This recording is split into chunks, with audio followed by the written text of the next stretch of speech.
wangu usilie tena, moyo wangu usibabaike. Naye Mungu mkuu sana, naye Mungu muweza wa yote.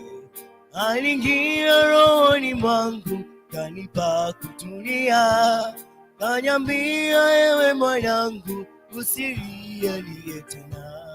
Aliingia rohoni mwangu, kanipa kutulia, kaniambia ewe mwanangu usilie tena.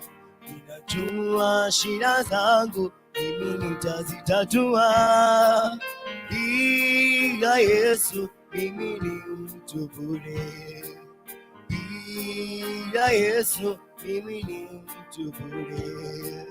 Kati giza Yesu mwanga wangu, kati huzuni Yesu ni mufariji, kati vita Yesu mwanga wangu, katika njaa Yesu mkate wa uzima. Yesu kimbilio, hajawahi kuniacha. Yesu mwanga wangu, mahali pa kujificha. Yesu kimbilio, hajawahi kuniacha. Yesu mwanga wangu, mahali pa kujificha. Anajua shida zangu, yeye anazitatua. Bila Yesu mimi ni mtu bure, bila Yesu mimi ni mtu bure.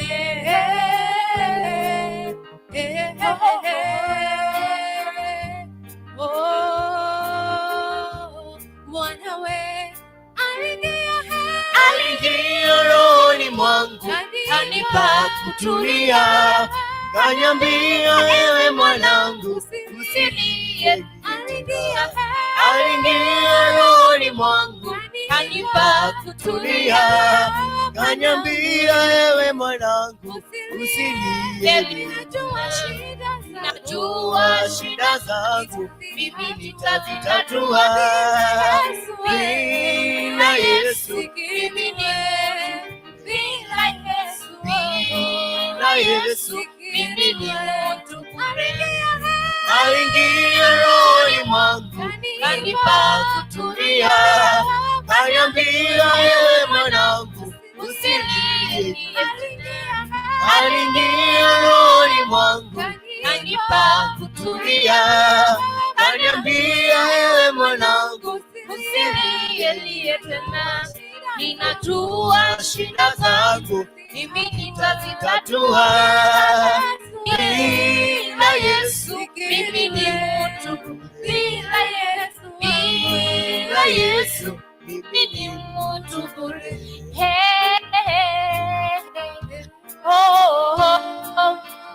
Ndani ya Kristo ninaweka tumaini langu. Ewe Bwana wangu, ningekuwa wapi? Ndani ya Kristo ninaweka tumaini langu.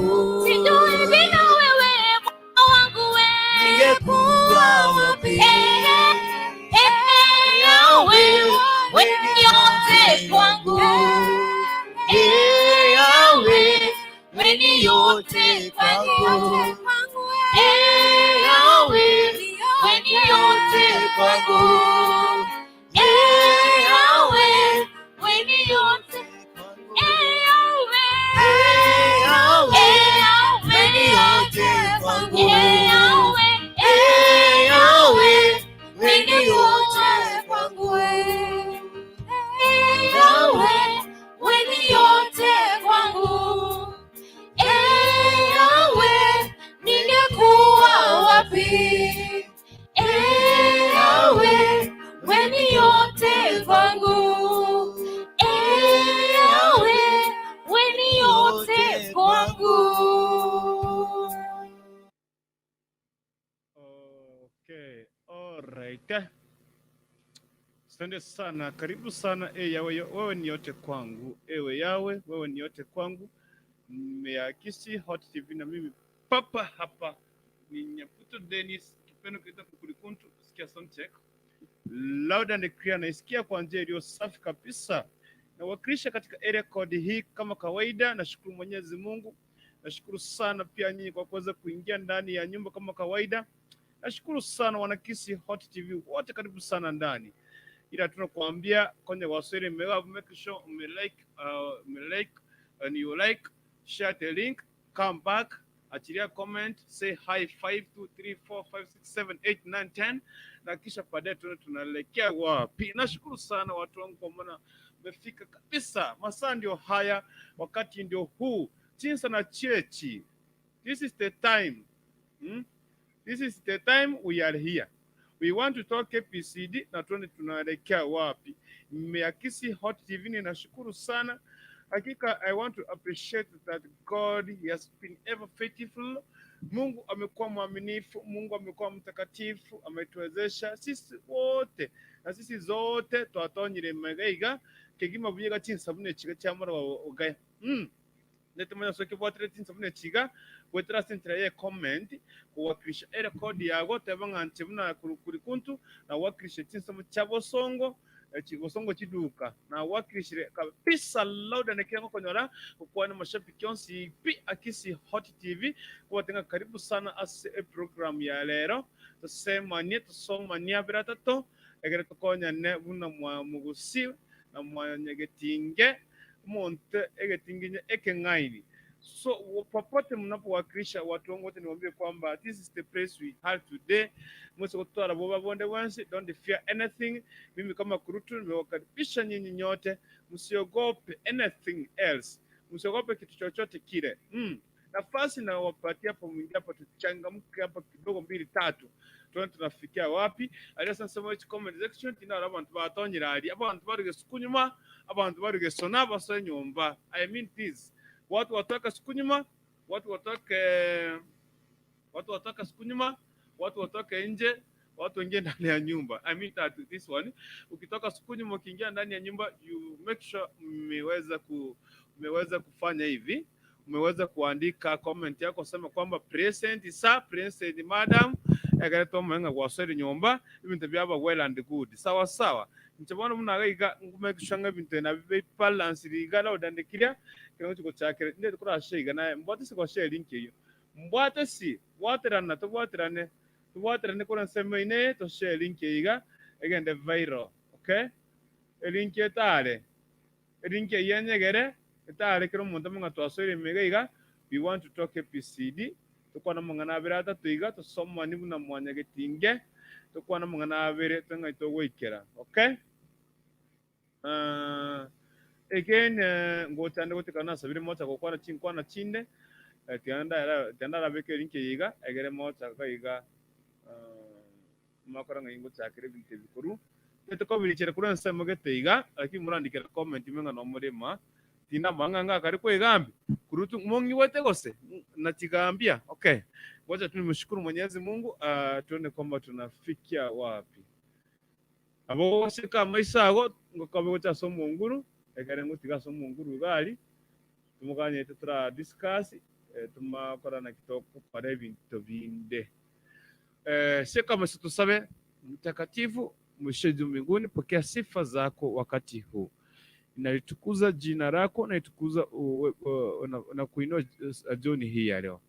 Asante kwa maana umetuwezesha Mungu wangu Israeli. Asante kwa maana tupigania sisi wote tu wazima Bwana. Tunaomba neema na fadhili kutoka kwako mtakatifu. Tunapenda kuanza mchada na program ya siku hii ya leo. Tuombe kaza kuanza pamoja na sisi.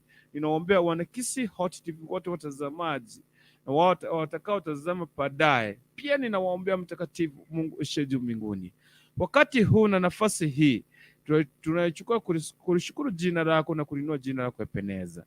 Tupiganie wale wagonjwa na kukumbuka uwapatie hekima na maarifa Bwana. Wale ambao wanakuhitaji wakati huu Bwana, kwa watembelee. Wale na shida Bwana, kwa wafikie wakati huu. Asante kwa maana kuanza pamoja na sisi. Uhimidiwe milele na uabudiwe milele. Na ni katika jina la Yesu Kristo tunakuamini. Amen and amen and amen. Abantu bataba amina. Watu bataba amina. twakira sekretari ya tata niryo mwana niryo mutagatifu amina. So ndele ko ichake mu chadara ndo tinga lero charage tinsa. It is 10:45 p.m. tarehe 31 mwezi wa 8 2021. Nakumbuka kuna msemaji wa serikali siku nyingine akasema tarehe 35.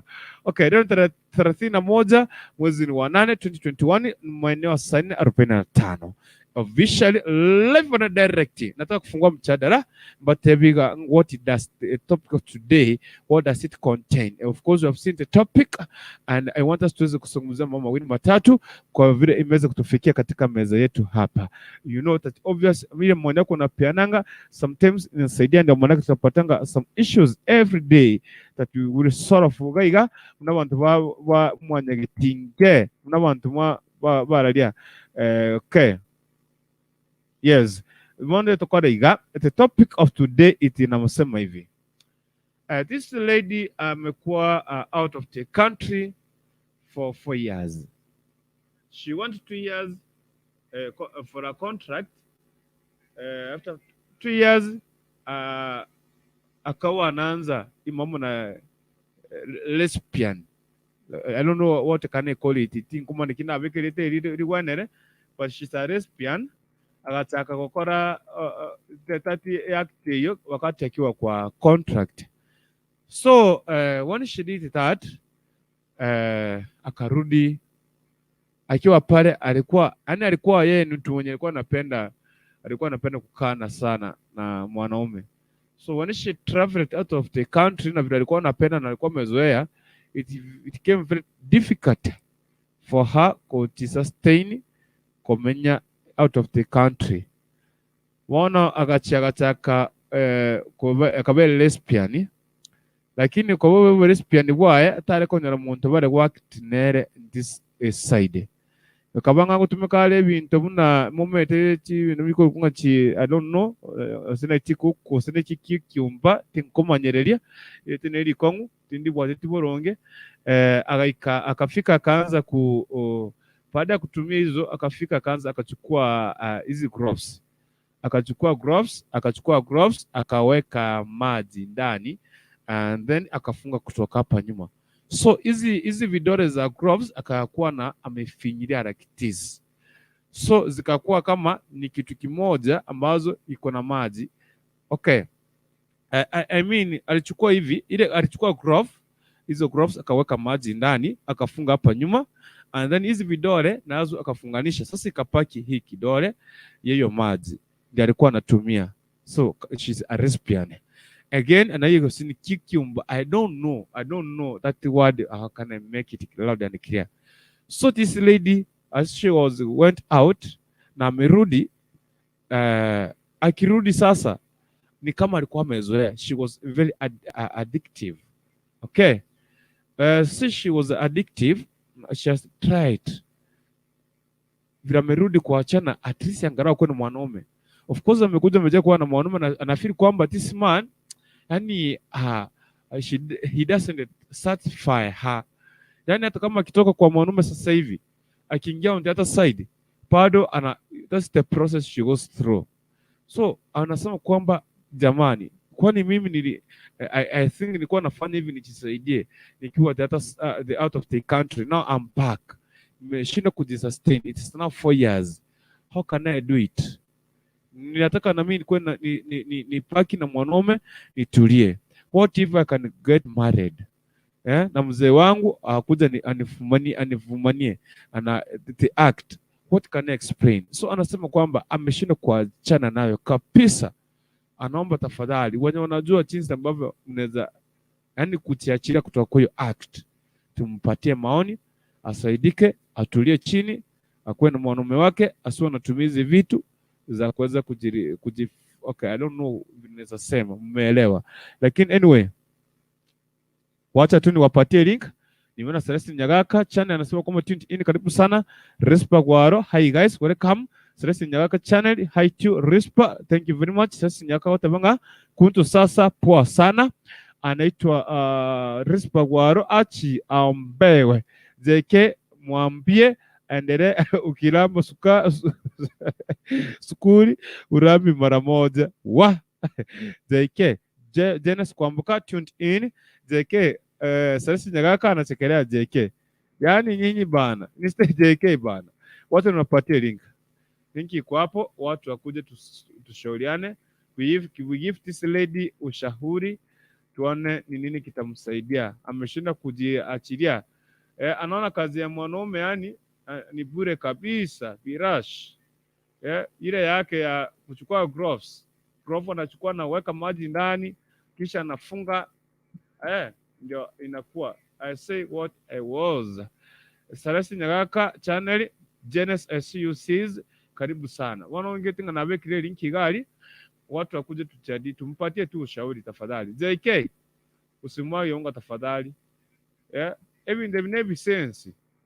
Tabia kuna antereire bimbe kuna anterera ebi ntebi nebi sense. I tell you these things, it is essentials. Kwa ebi sense asege songo bakuru essentials. Okay. Janice Kwambuka at Celestine, I salute you. Thank you very much. So this lady, she's asking for the help. Waweze kusaidiwa. Kama unajua there's a way you can advise her. And I want to take this opportunity and the opportunity na nengota vinga karibu sana. Ochegeiga, we'll give you ushauri, mwambie ukipenda ushauri tutasema kwamba ulikuwa unafanya ndio no. Teta ati lady kwa ikana ikafanya hivi na hivi utakuwa umejisaidia. Kwa sababu sasa mimi nilishinda vile naweza mwambia. Nilishinda vile naweza mwambia. Lesbian. JK. Because hata akipata mwanaume hata tosheka asikirie maybe ni kipawa. JK. Kuamini. Vispa kwaro unachekera JK ati real. JK unamaanisha kusema nini? Yani there's no way you can advise her, umwambie aweke kama ni gloves asiende kununua gloves kwa duka, akae mbali na gloves, akae mbali na kiumba, akae karibu na mwanaume, at least itakuwa unaleta nini? Unaleta tu advice kidogo. JK gaki hata hii sasa na wewe nawe JK, hata hii na wewe nawe umeamua ati afanya nini? Ni kipawa ati okay, anyway mimi niwapatia na hapo, watu wakuje tushirikiane. How can we help the situation? How can we help this young lady aweze kujisustain, atulie, ajue kwamba she is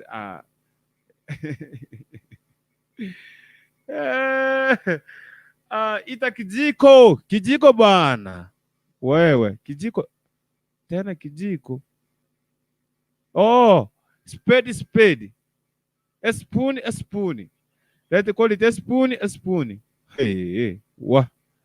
I don't know. Anasema kwamba yani aliona because when she went out, mali alikuwa ameenda, aliambiwa kwamba kitu cha kwanza hapa mali huko ni kujiweka mbali na wanaume za watu. Kama unataka kuishi, usijaribu kuattempt kufanya anything. So mwanamke feelings zilimpanda, feelings zilikuwa zinampanda kila time. Ndio sasa kaamua I can say she is the one who has invented hii kitu glove. Hizi gloves za kufaa hospitali, mtu anaweka tu hivi, anakudunga sindano maybe asikuze uchafu. Anamwaga maji ndani, anafunga nyuma ya glove, and then hizi hapa mbele mavidole zinaingia pia anafunga. Sasa na paki na hii kidole hii. Sasa hiyo ndio anafanyia hiyo action. Rispa waro I want to no. Wacha tu tumuombe cause if act imemuingia kabisa. JK wewe hapa leo umekuja kunimaliza. JK, remember when she decided to do it, alikuwa na meno 32 na sasa JK leo umeamua utaki kupatia na ushauri. Leo umeamua kupomoa kabisa. Yes, of course alifanya. Now ameona mistake yake ilikuwa wapi, amerealize the problem aliko. So can we just help this young lady aweze tu kujitoa kwenye hii shida? Unajua kuwa hapa yani kujifanyia hiki kitendo sijui ni anatumia cucumber na hiyo vitu nimemwambia mpili. Yeye ameniambia she uses only two things. Cucumber, sini cucumber, sini I don't know because I never come across with that word or that thing. I don't know na kiyekorolekana na hiyo grove. That's what she's using. Wa JK leo umekuja hapa kupromoa is like a thief of yesterday. Good vibes. Wa disipa waruti atoseke. Kira chitokole bono lini. Okay.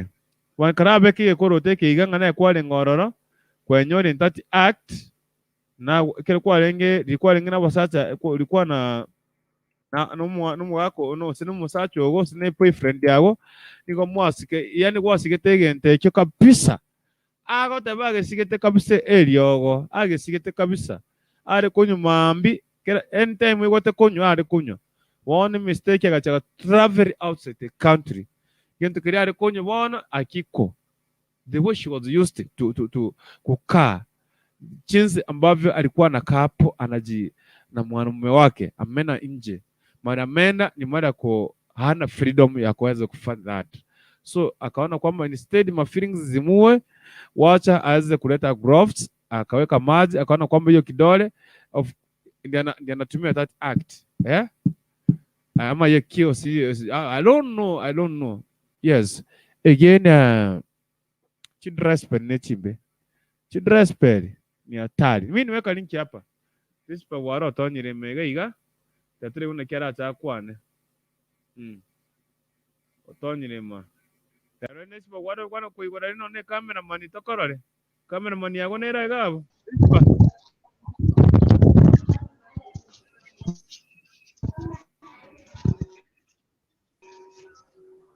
Rispa Kukurukuntu waire. Mambo. Yes. Sasa. Poa sana. How are you? Poa sana. Abantu bali gari comment section mnanichekesha sana. Leo wacha mimi niingie hapa wa kwanza. Na wasalimu nyata mjambo. Jambo sana, madam. May God bless you. Same to you. So mi haki ile nimestuka sana. Sasa ni kuuliza kwanza, huyu msichana alianza kufanya hizo vitu peke yake ama walianza kufanya tu wakiwa wengi, wakiwa wawili? Alikuwa anafanya wakiwa wawili ama alianza kufanya peke yake? Alianza kufanya akiwa peke yake. Anatumia glove vile nimekuambia, na usijini cucumber, I don't know cucumber, I don't know usijini cucumber. What? Cucumber. Hey. Hiyo. Anyway, cucumber, yeah. So mi ile kitu ninaweza sema, in fact unajua everything we do daily ama ile kitu unafanya ni unaweka akili yako huko. First, aachane na kuweka akili mambo ya hizo vitu kabisa. Secondly, anafaa aenda aone pastor, amuombe, because alianza kujaribu hizo vitu hakujua kama zitamletea madhara. Alifikiria anajisaidia, lakini akapata kama amejiingiza, ameingia evil act kama ajui. Hakukuwa anajua kama hii kitu itamletea shida. Kitu kingine atafute ice. Si unajua ice. Maji, anaweka maji, aweke kwa freezer, ikae ice. Anze kutumia hiyo ice kidogo kidogo, kureduce feelings. Unaona? Rispa. Yeah. Unajua kwa hapa anasikiza na she's watching and we want to help her. It's okay. It's okay kama unaona ice wewe ujui ice ni maji, unaweka maji hata kwa kuna hata kwa karatasi unaweza weka maji, hata kwa karatasi maji kidogo kidogo hivi, ama ice kama ako na freezer, aingize kwa freezer hiyo maji. Hiyo maji ikiganda inakuanga ice. Ajaribu kuoga na hiyo ice, ajaribu kuosha uke wake na hiyo ice, ajaribu I get you now. Yes. Yeah, akijaribu kuoga nayo.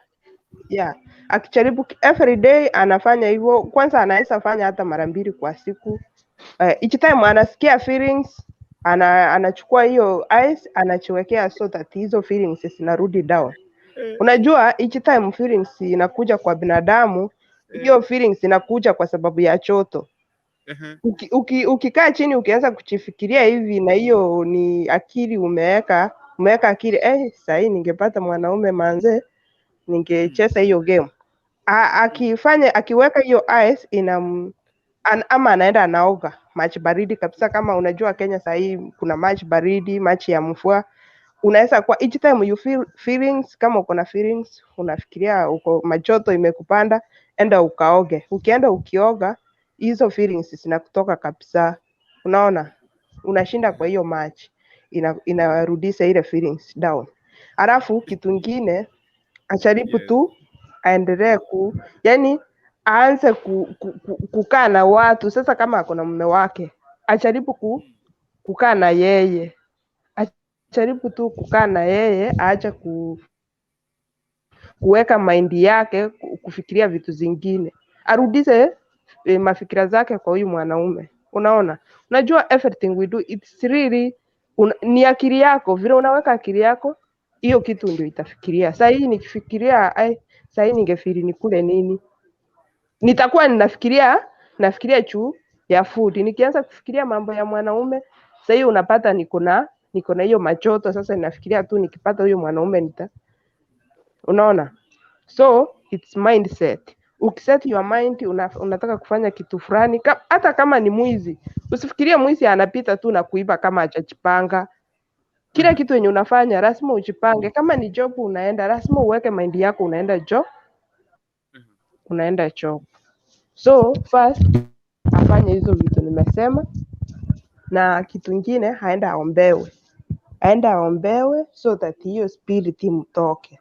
Kwa sababu unajua hizi vitu zingine tunafanya, unaweza fanya kitu ufikirie unafanya vizuri, lakini pia shetani anakufumba hii kitu kufanya ndio poa.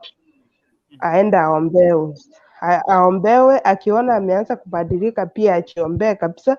Na kitu kingine apate muda sana na mume wake. Each time anafiri hiyo nini, au anakaa na mume wake sana, na au anaweka mafikirio kwamba ako na mume wake. Unaona, so mi hiyo tu ndio ninaweza nikamwambia kwa sasa. I will be back again. Okay, Lakini niko hapa nyuma ya nitakuuliza swali. Wacha nisome hizi comments, nipatie 5-1 ndio nikuje kwako. Titus Mudhinai nasema kwamba team comments, hey or kurutu, hey thank you. JK dawa afanya zaidi mpaka meno ipaki 3. JK hauna huruma JK. Edda Nyangarese nasema kwamba niko ndani, karibu sana. Winnie Fefad Mugaka tuned in, karibu sana Fefad Winnie.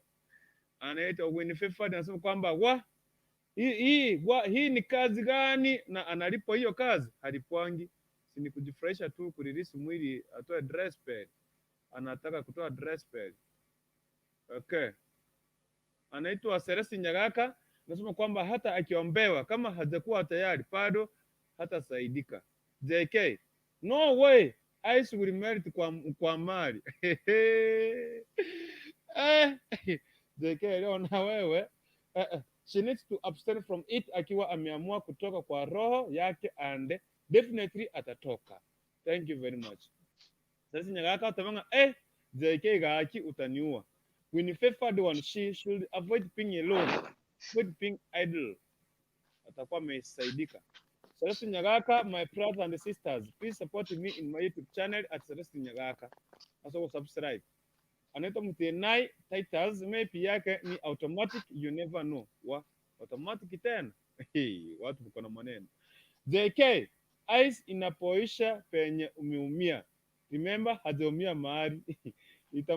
Itamfanya aishi baridi sana, ndio afanye apate joto ya hawa. Yes, Sahib, Becky, how you guys tuned in? I can only imagine. What does it imagine? So, what nileta mtu anaitwa hapa favored one. Yes. Karibu sana, salimia watu. Mimi ndio akitafuata tusaidie msichana asaidike pia na yeye. Karibu sana. Sasa ni binadamu wote wenye wananisikizaga. Poa. Yeah. Angalia vile kurutu ameangalia. Si ni binadamu nimesalimia. Lakini my phone battery iko 19%. So mimi nauliza swali kwanza. Huyo msichana ako wapi? Atueleze alianza vipi? Hata wakati nyumba, hata ukitaka kuangusha muti yenye imemea penye kutakikani, unaangalia mizizi kwanza. Hii mizizi imefika wapi? Imeshika wapi na wapi? Wacha niseme. Nimeona mtu anasema umeona sana. Okay, it is well. Okay. Msichana amekuwa outside of the country for years. Kufanya kazi, amekuwa girl. So, yeye kufanya girl alikuwa anapenda hiyo kitu sana. Akiwa Kenya, alikuwa anapenda hiyo kitu. Anakula asubuhi, anytime alikuwa anafeel. Sasa ikapatikana ameenda mahali ya kipo. Akashinda vile anaweza kusustain aishi. Iliamua akaanza kutumia gloves, kuweka maji kwa Oh, hii niliona YouTube. Eti mtu anaweka maji kwa gloves. Mimi sijui. Lakini wacha niwaambie huyo msichana ni mjinga, na hiyo hakuna advice tunampea hapo. Mzipa ni wa kujitakia. Ingekuwa ni mizizi alianza nayo, tuseme like aligrow akaona some attitude zenye hazikumfurahisha, labda kwa ndoa, kwa familia yao, labda akasema mimi siwezi taka mwanaume, wacha nijifanyie hivi, na amefika mahali anataka kubadilika akapate mume, huyo tungempea msaada. Sasa nakuuliza, mwanamke mzima mwenye ako na akili yake timamu amekuja ameanza na carrot, kwani hawezi amejisugua ukuta? Unajua hata mwanaume akiingia hawezi fika venye hiyo carrot inakwaranga. Kwani carrot mnacho kukula carrot? Amekuja ameacha kukula kiukamba kama salad, ameanza kujisugua na huko chini. Kitu ya kwanza, huyo mwanamke, na nimesikia mtu akisema ampeleke maombi. Maombi, wacha kuchezea Mungu wakati mwingine, wacha kuwekelea shetani. Huyo si shetani. Aliingia grupu mbaya, akaanza kuwatch hizi mavideo, sijui nitazitaja aje au niko na watu hapa. Akaanza kujiwatch. Unajua at the moment fikira zako ziko mahali fulani. Hakuna vile ninajua, sincerely speaking, ninajua mimi niko peke yangu, vile niko peke yangu hapa. Alafu nifungue hizo nini za kufanyana. Nianze kuwatch. Ni akili gani itakuja kwa akili? I wish ningekuwa huko. Sasa wacha nitumie kitu yenye iko karibu na mimi. Hiyo ni mzipa wa kujitakia. In fact, aendelee kujisukua. Hata akiona ongeze mwiko sasa. Akiona kama hiyo growth hazitoshi, aongezee mwiko. Na akiona mwiko ni kidogo, akabaka motori wao kombe na kiogoro kwa Kiswahili. Hiyo ni mzipa. Hiyo ni hivyo, wasichana wengi wako hivyo. And I know them. And you know them? Yes. Hata nitasikizwa tu, simu yangu imesha moto. But wacha ujinga. Mtu anaanza kuwatch hizo manini, anajua kabisa ako peke yake.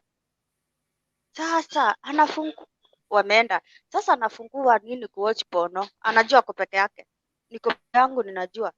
Unajua the moment unaendelea kuwatch hizi vitu, joto nayo kwa mwili inaendelea kuongezeka. Imagination hizi zinakuja. umushike na akili yayo Miaka wakasi friji ya waititu wasini ya waiguru kosa mara Kiswahili. zile vitu zimeka. Alafu akuja hapa kutuomba msaada. Alituomba msaada wakati joto ilipanda. Alituomba msaada wakati alianza kuwatch hizo vitu. Juu you cannot wake up kama akili yako haifikirii. Hata kama ni saa hii nikiweka hivi, akili yangu inafikiria aje nilale nitalala hivi na hivi, niamke hivi na hivi, nifanye kazi, nimalize hivi na hivi. Sasa akili Wacha nikuulize. Vile uko hivyo, hujaifikiria damu haijachemsha address kuja. damu a normal man lazima, human being lazima achemke damu, lakini at the moment una watch hizo vitu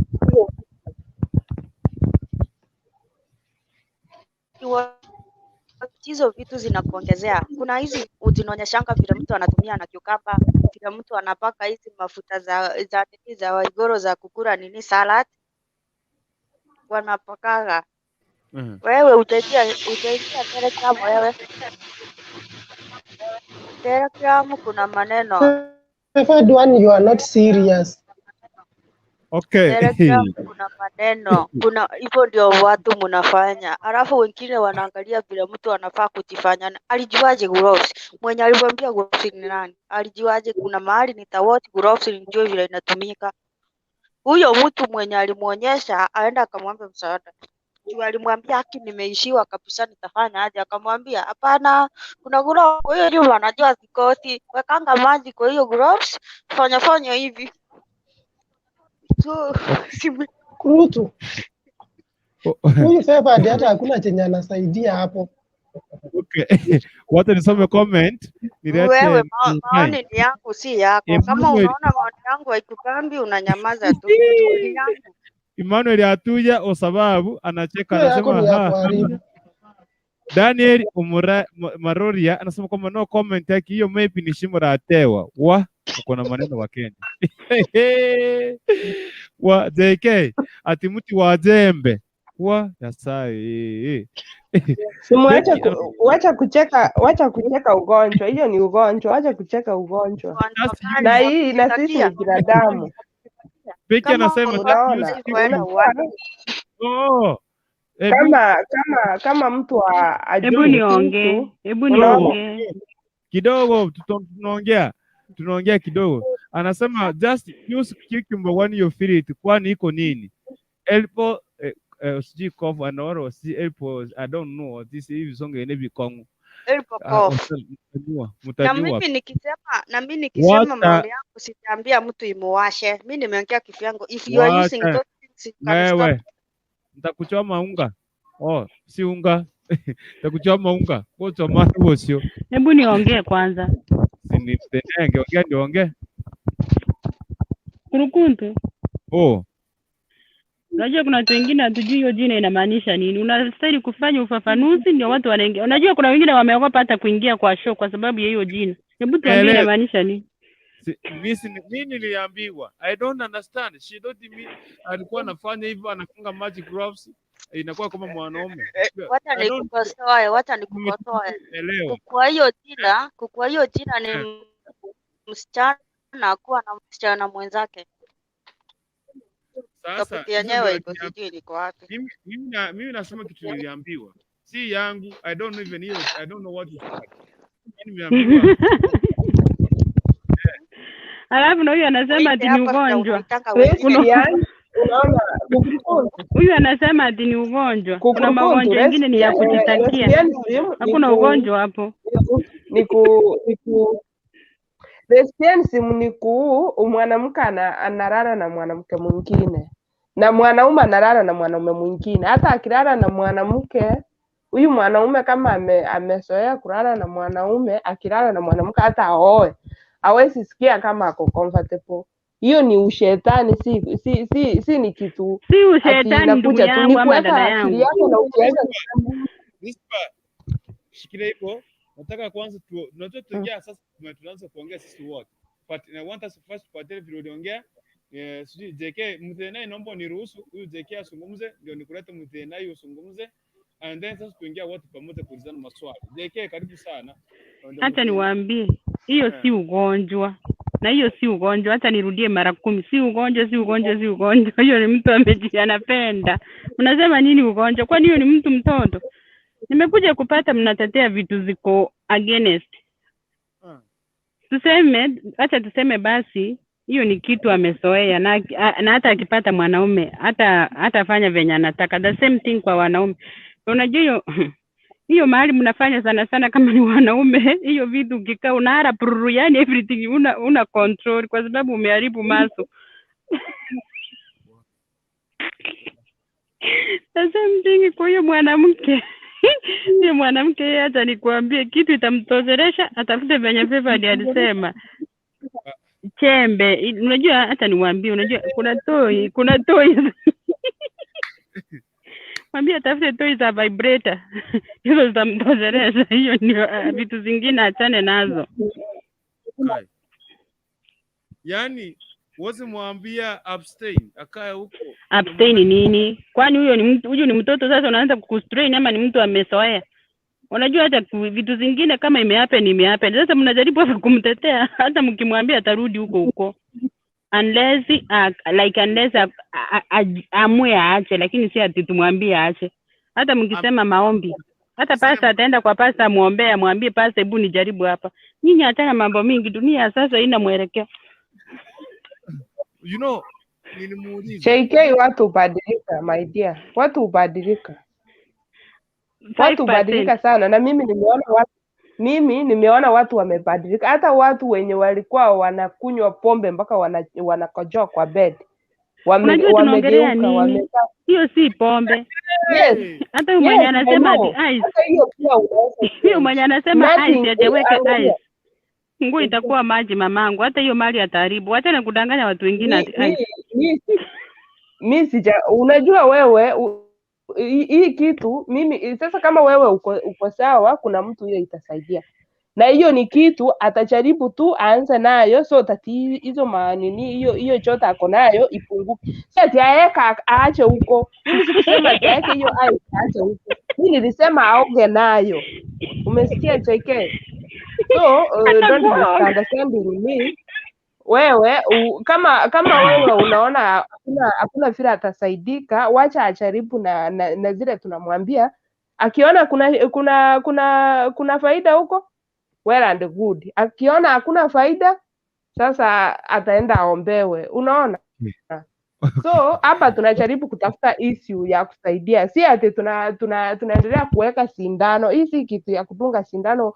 Usione mtu ni mgonjwa alafu ukuje uendelee kumfinyilia kwa hiyo kidonda. Hapana, we don't have to do that.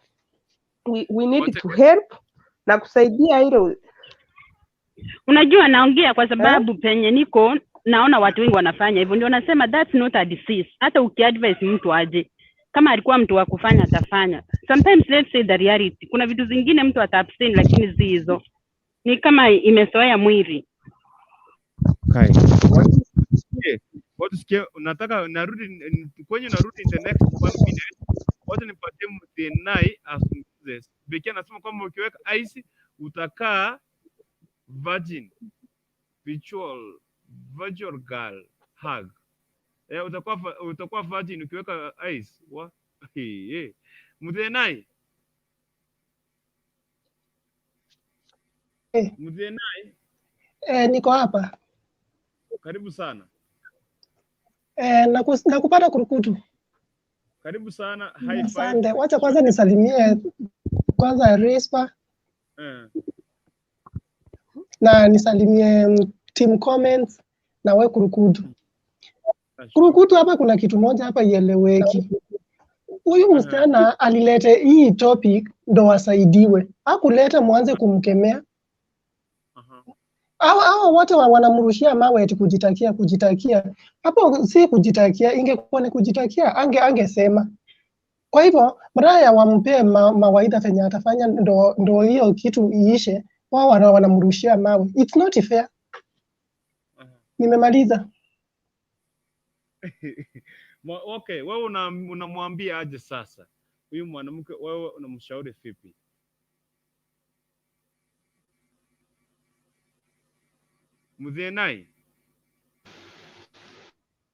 Alikuwa anataka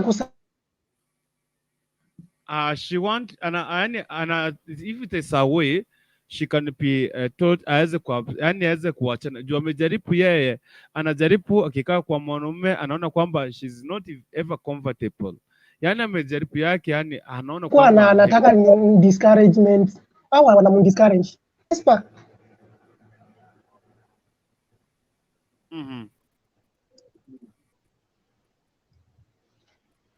Mdenai. Yes. Rispa. Okay. Uko poa? Yes. Yes, niko poa. Sasa wewe mandala ya upea msichana mama waida, wewe unaanza kumdiscourage.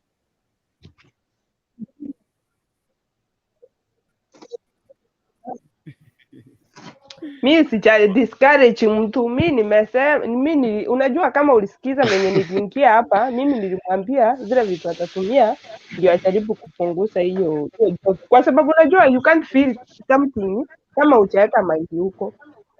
Anything you do, Okay. lazima uweka akili yako huko. Na hiyo Mimi ndio akili inatoka nimeongea. idle. Kama uko idle, you can Na think sasa- less things. Ukiangalia maybe unaendelea Okay. kuangalia videos, uko hapo utasikia hizo feelings, lazima sikuje. You see, you are human being na Zingine unakula ni vizuri. temptations. Hebu niongee kwanza. Unaona, Huyu mwenye lazima ameongea ufikirie, akisema, ningekuwa na Tupatane nafasi unaona, kila mmoja. hebu niongee. Huyu mwenye anasema ati tuna discourage. Unajua Mmoja nyinyi? mmoja. Okay, mimi ndio mmoja. Huyu mwenye mimi ndio mmefanya nimerudi hapa. Huyu mwenye anasema ati tunamdiscourage. Najua ni kama mtu ni mwizi. Akikufa mnaenda kusema kwa mashishi, huyu mtu alikuwa mzuri, alifanya nini? Call a spade people. Huyo mtu ni mtu amezoea hiyo kitu. Hata amekuja kuwajaribu hapa ati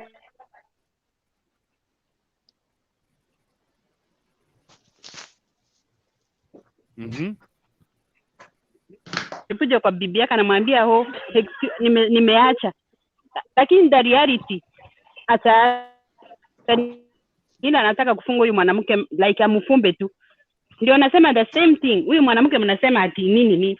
Kwani hata akiolewa, tuseme ukweli, kama akipata bwana, mnafikiria ataenda kutulia kwa hiyo bwana? Atakaa hapo, lakini atakuwa anafanya hizo vitu nje. Kitu hapa ni kumwambia aendelee kufanya mdogo mpaka aache. Lakini hata kutuambia ati mnamwambia aache mara moja. Nitonga JK. Simon Choro. Wow. Karibu sana Simon Choro. Karibu sana Sema. JK, hataki kuuliza maswali. Yes, karibu sana Simon Choro. Nashukuru. Nafasi yako.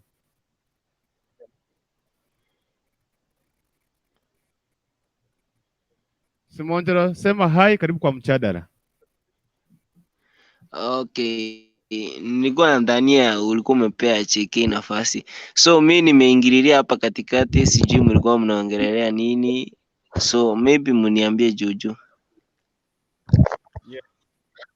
Hapa kuna msichana ambaye amekuwa kama lesbian.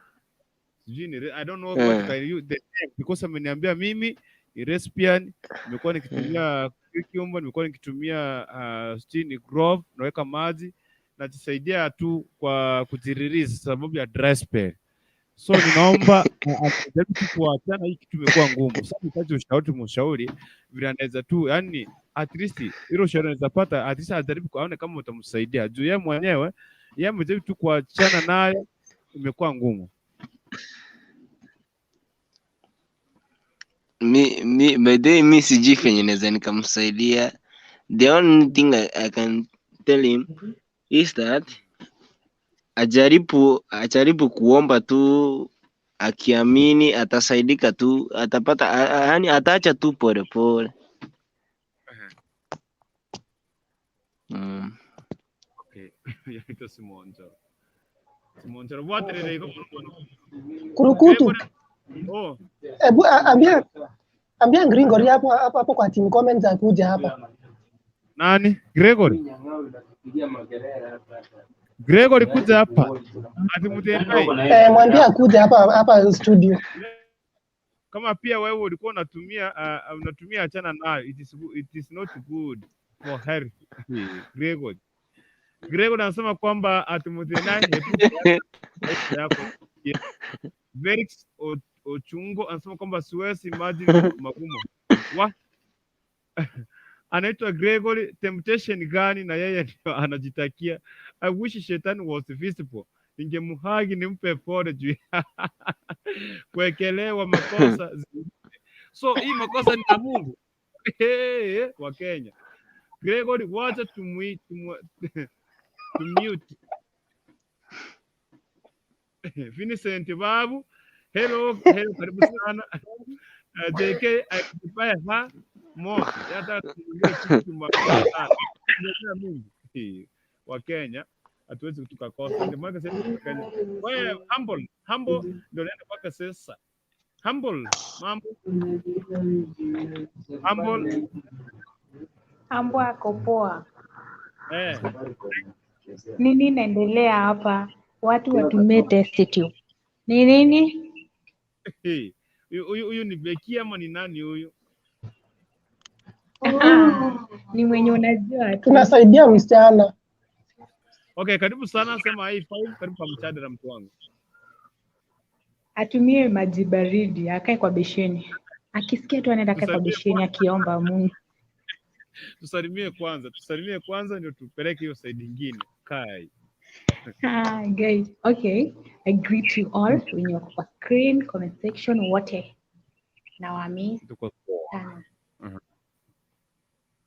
Okay, mimi naweza sema akisikia tu hivi zinamuwasha, aike maji baridi kwa besheni akae ndani. Zitaisha hizo nyingi zake. Umeleta hapa nikuje kucheka hii. Okay. Si utafanya. Kila mtu ni mwanadamu. Ukisikia hiyo, weka maji kwa besheni, kaa ndani. Si utafanya nini kama ameshindwa kuacha? Okay. Aweke maji beseni akae ndani. Atoe nguo akae kwa hiyo besheni. Hata 24 hours zitaisha. JK anauliza tu hivi. JK anakuuliza, who told you cold water works? God. No investigation. Akujani uleze. Vincent Babu wa gaki Wacha ni mchipu huyo. Unajua sisi tumesikia hayo. Huyo mwenye anauliza ati nani alikwambia maji baridi inasaidia. Tumepitia hayo na tumekaa huku sana, so tumejaribu, tumejua ile kitu na wake na kuna ile kitu yenye ifanyi kazi. Unaona? So badala ya kufanya hizo vitu zote ya kutumia sijui, kuna wengine pia niliona wanatumia mpaka machupa. Msianze kufanya hizo vitu. Manze msturete down. Use common sense. Ukisikia tu uko idle, uko na hiyo majoto, unajua huku pia we don't have to blame people because huku ni choto. Enyewe hii choto yote Wacha tukae serious and honest. Si eti huyo mwenye anasema ati sijui eti tunasema maji baridi nani alituambia. Hiyo ndio ukweli. Ukifeel unaenda unachukua maji baridi unakandana. Changa stories zingine watu wanauliza. Ama unaenda unaoga. Unaenda unaoga. Unaoga. Ukileta ice ukimwaga ndani ya maji unaoga. Ukiona hiyo maji ni imekuwa moto tena unaleta ice unaongeza.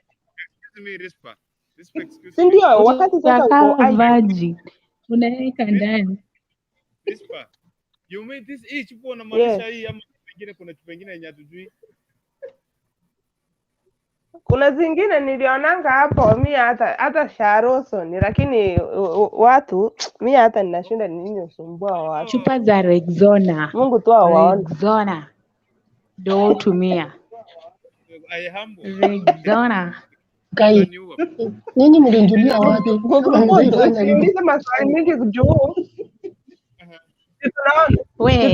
Tunaona kama videos. Kwani wewe uko nchi gani wewe kama uja? Kwani wewe unajifanya aje vajo na wewe? Mimi wacha mimi nitoe maoni yangu nitoka hapa. Ninataka kutoka. Please before nitoke wacha tu nitoe maoni yangu ya mwisho. Nitoke. Waroshikilia hapo. Hapo work. JK anasema hivi. Nataka kwenda job. Nimekupea nafasi. Okay, sawa. It's okay. JK anasema you are talking through experience. Elda Nyangari. Yes. JK, how many times will you be taking shower? Yani utakuwa unaoga asubuhi kwa every time now and then. Yani how many times? Vincent Babu, Mwili uishi. Kwani mwili inaisha ukioga? Na si mtu mbona ufili kufanya sex kila saa? Wacha nichipu hizo maswali na niongee nitoke. Hambo, please excuse me kidogo. Wacha mimi wacha niwaambie hivi. Choo jamani. Unajua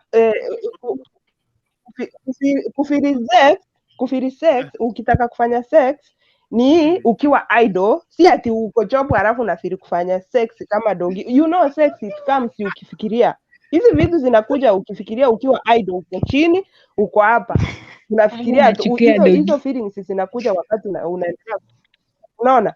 Lakini ukiwa uko busy, unafanya kazi zako, hauna hiyo tamaa kwa sababu hakuna mtu anakuguza pia. Hakuna mwanaume anakuguza huko ndio usikie hizo nyege. Alafu wakati uko idle, kama unaona hiyo kukaa idle inakuletea shida na hizo machoto zinapanda sana. My dear, enda kwa freezer, toa ice, enda umwage kwa besheni, mwaga maji huko ndani, enda swimming pool. Ingia kwa swimming. Puoga venye unataka. Ukiingia the moment unaingia kwa hiyo maji hivi, mwili yote inakaa baridi. Unaona? Mwili yote inakaa baridi kabisa. Lakini sasa kama yeye imefika mahali anaenda kwa mume wake na anajua anaenda kukaa huko, anaenda kuishi huko, aende, ndio sasa hiyo feeling inamkujia. Ukiwa na mwanaume unajua lazima akuguze ukae na hiyo feelings. Unaona? Take your time. Kama uko na feelings ziko juu na mume wako ana, endelea kutumia hiyo ice venye nilisema. Pia weka mind yako kama unataka kuacha hizo vitu, muombe Mungu. Weka mafikirio yako kwa kuomba Mungu. Amzua akiendelea kuomba, Mungu atamsaidia. Unajua uwezi omba ukose kuchipiwa na Mungu kama uko na imani. Kama ako na imani anataka kuacha hizo vitu, asikuje kutudanganya ati anataka ushauri wetu na ataki ako serious kuacha hizo vitu. Hiyo kitu unafanya lazima uweke mind yako, Mungu nisaidie niache hii tabia. Hii tabia yenyewe si mzuri. Unaona? Jaribu kutumia hiyo maji, jaribu kuweka akili yako kwa mume wako day and night. Each time una feel mume wako uko na hot time, unamwambia each time unataka hiyo kitu, enda umwambie. Jaribu kukaa karibu na mume wako, ndio ile akili yako kutumia hizo vitu itoke kwa akili yako. Unaona? Yeah. Jaribu kuweka maombi, Mungu atakusaidia na hiyo kitu itakutoka. Lakini akikuja kutuliza idea hapa na bado hataki kuacha hizo vitu na aweki hiyo achiweki maanani kutumia hiyo maji. Mimi nimekaa huku 8 years ninatumia maji na niko sawa. Mimi sioni shida. Na siwezi jaribu kutumia hizo upuzi wanasema kamba sijui nini. Unaona? So vitu zingine tuache kucheka. Wacha kucheka. Hii ni usiendelee kucheka, unacheka. Mimi sitaki kusema ati niko na nyege. I know how to handle myself, my dear.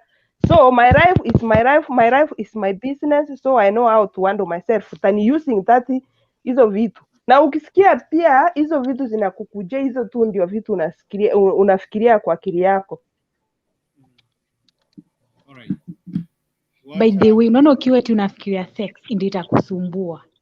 Ukiwa unafikiria ama una watch movies zitakusumbua sana. Shikilia mzee naye na mambo mute mic na respa. Nataka sasa pekee kwa sasa. Kwani mnataka kumaanisha kwani akifanywa reference kwani hiyo kitu haitaisha? Mzee naye. Hivyo. Hambo funga microphone hivyo. Mnipatie time kidogo. Unajua sasa amekaa hapa atazungumza. Anaitwa Vincent Babu, what about Nitoke? Osebe Grace, hello, karibu sana.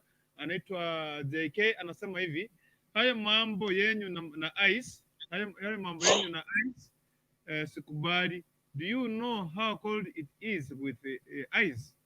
Artificial hug. I don't know, mnaelewa hizo. Vincent Babu, hata JK sikubali kabisa atimaji. Judy Kuamboka, hi five everyone, I see you, karibu sana. Osebe Grace, sasa kama ameshinda kuapa, sisi tunaingia ache ndani wa akiwa Kenya. Wa Kenya simwaveta mokubara. Sasa Yes, baba. mambo Poa sana. umetulia sana. Thank you very much. Karibu sana. Ya, asante. Hmm. Nasikia maoni ya kila mtu hapo. Ngine ni mzuri, ngine inabidi nicheke tu mahali nimekaa.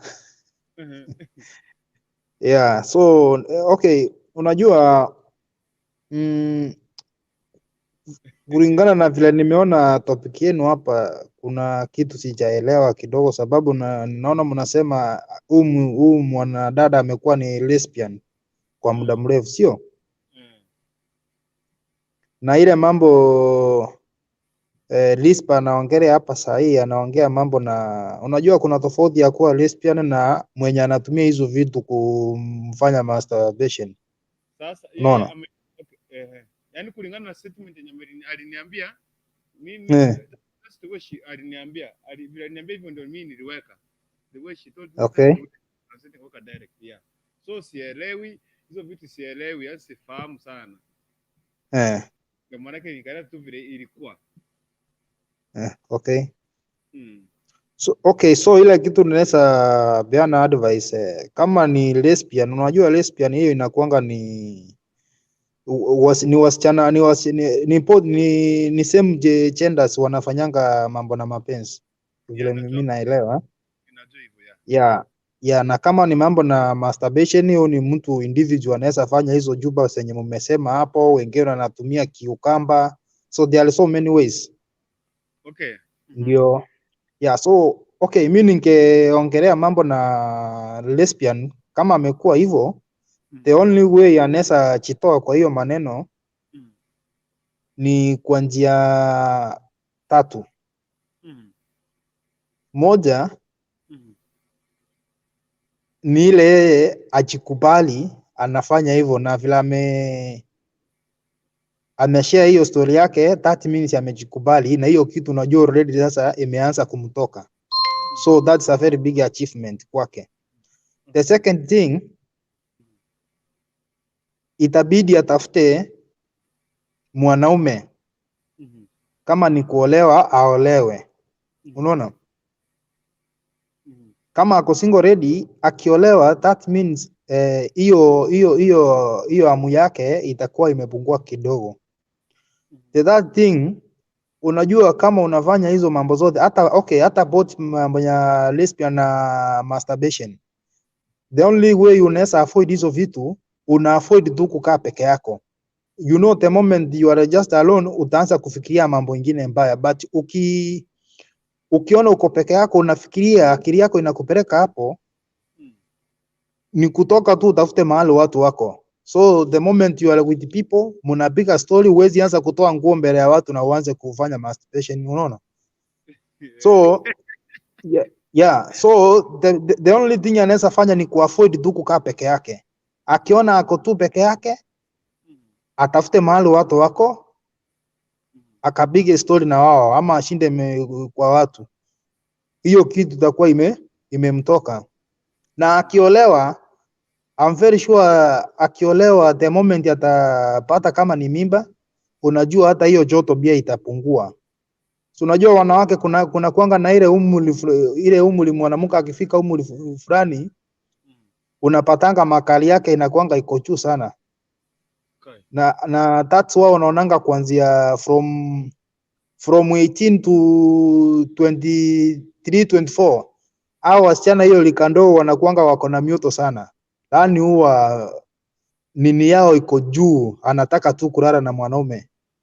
But yakitoka kuanzia hiyo 25 to 28, unapatanga hawa watu wa 28 wameanza kukomaa. Wameanza kutulia. Na ukitoka kuanzia hiyo 28 ukienda sasa kuanzia 36 to 42 years, hao sasa tunasema ndio wamama wamekoma. Hao ndio sasa wanakujanga wanakuanga wapaya zaidi. Hadi unashindwa huyu mtu ako na 40 something years, mbona anafanya hii mambo yote? So akipata mtoto, hizo vitu zote hiyo makali itapungua kidogo. na ya muhimu sana sana avoid kukaa peke yake. Lakini mambo na maji huwezi saidia. Hii maji kwanza, hii baridi vile imetukonga Nairobi hapa, kama sisi wanaume tunaogopa kuoga. Wewe utaambia mtu aweka ice kwa maji? Umetuchomea, tunaoganga Kai. Umetuchomea. Si kukuchomea. Hii sometimes Buddha, sometimes hii baridi napiganga, unasema mwili ni yangu. Hoja tu ikakae kidogo. Yeah. So hiyo ndio advice tu ninaweza peana.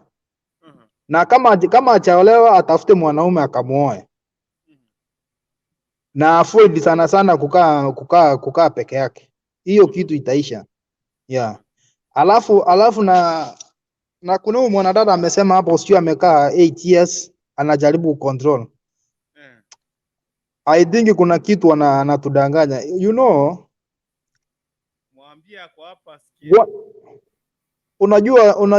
Unajua binadamu, ile kitu yenye najua binadamu, you know, once you are unakuanga uko sawa, hormones zako zinafanya kazi na kila mtu wako na feelings zake.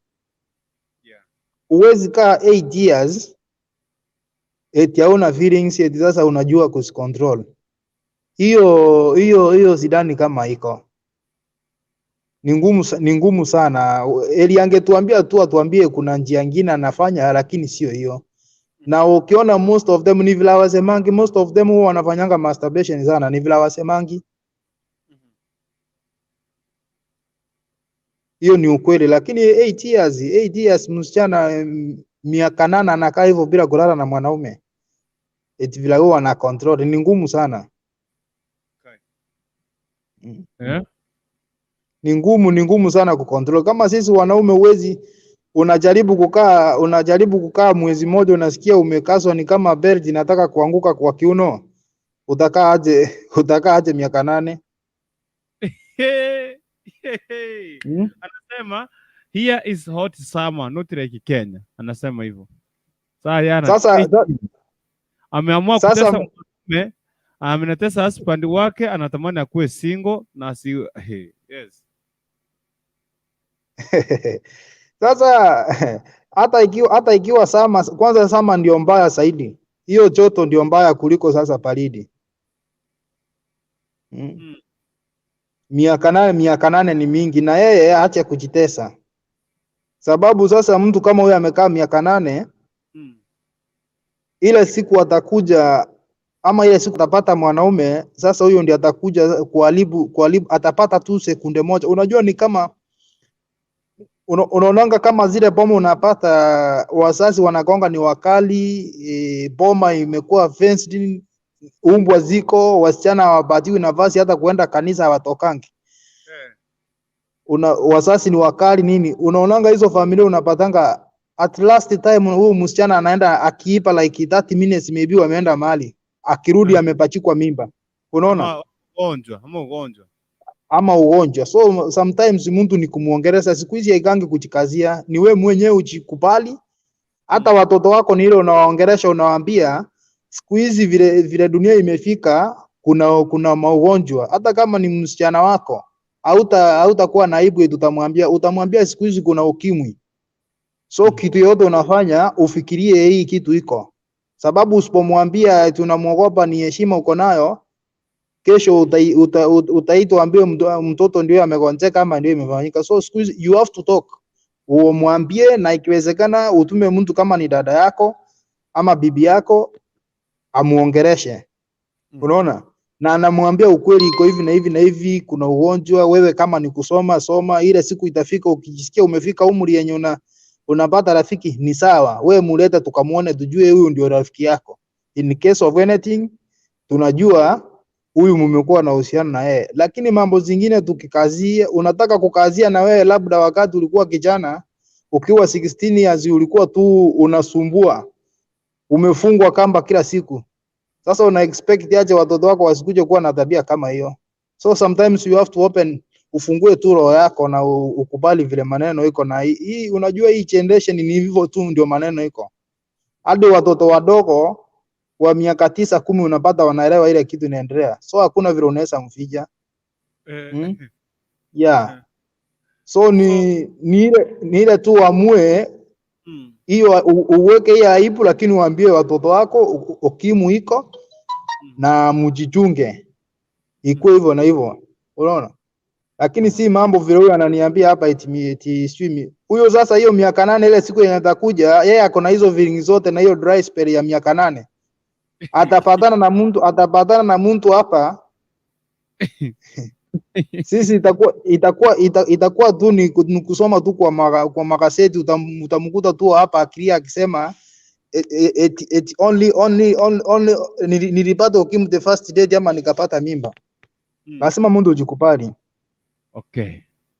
Yeah. Alright. Shikilia hapo maybe sasa mtu anaweza kuuliza swali before niingie kwake Modesta. Siku hizi mliamua kunifungulia kamera. Anyway, it's well and good. Sasa ni kama cameraman wenyu hawapo karibu. Akili Kisu anasema this guy is very smart.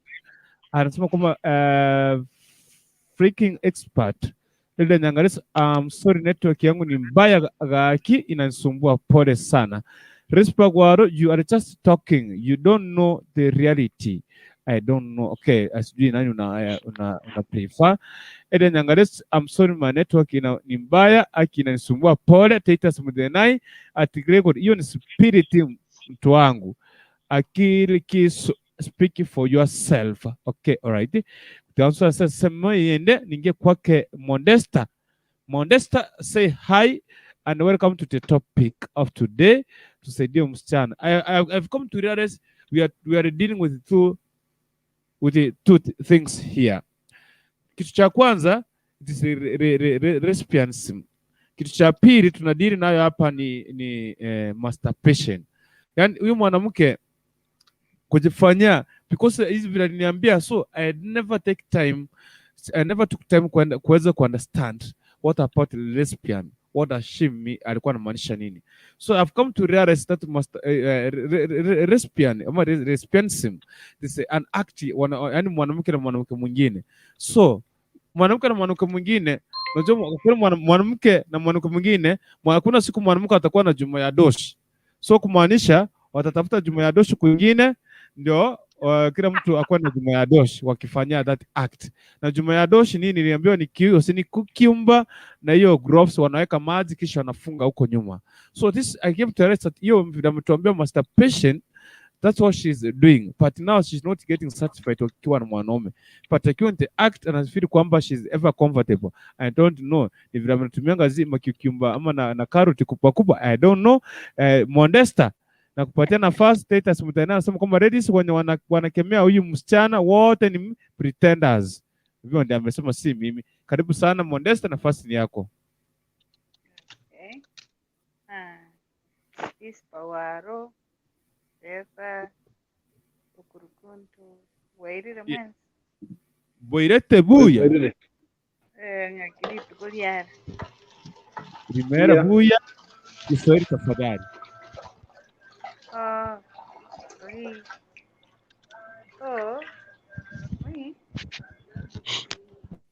If akitaka kuacha, the only way ni aolewe. Neti yangu ndio mbaya ama? The only way ni aolewe. Mnanipata? Tunakupata. Rispa. Network, Naomba kidogo. Rispa, tunakupata vizuri. Rispa, tunakupata. Neti yangu ni mbaya. No, tunakupata lakini nafasi ni ya Modesta sasa hivi. Ninakupata vizuri. Tushapatiana kwa nafasi kwake Modesta, tulia tu kidogo utapatiwa mic. Sawa Modesta, tuendelee. The only thing ni aolewe. Na before aolewe ni ajishughulishe na kazi mingi. Like akae busy, atoe mind yake. Kama anataka kutoka, asikuwe ni mtu wa kukuja hapa aseme nataka usaidizi, nitasaidika aje kutoka hapa. Baadaye anarudi huko pale mahali yako. If she has decided kutoka, atoke kabisa. Ajishughulishe na mambo mengi, kazi, vitu zenye ziko normal, as in atipe kazi ile kama ni kuamua ufanye the whole day mpaka usiku ile umeweka time yako ya kulala, the only way atajisaidia achane na hizo maneno ati mwanamke na mwanamke mwingine. Hata anakuanga satisfied aje by the way.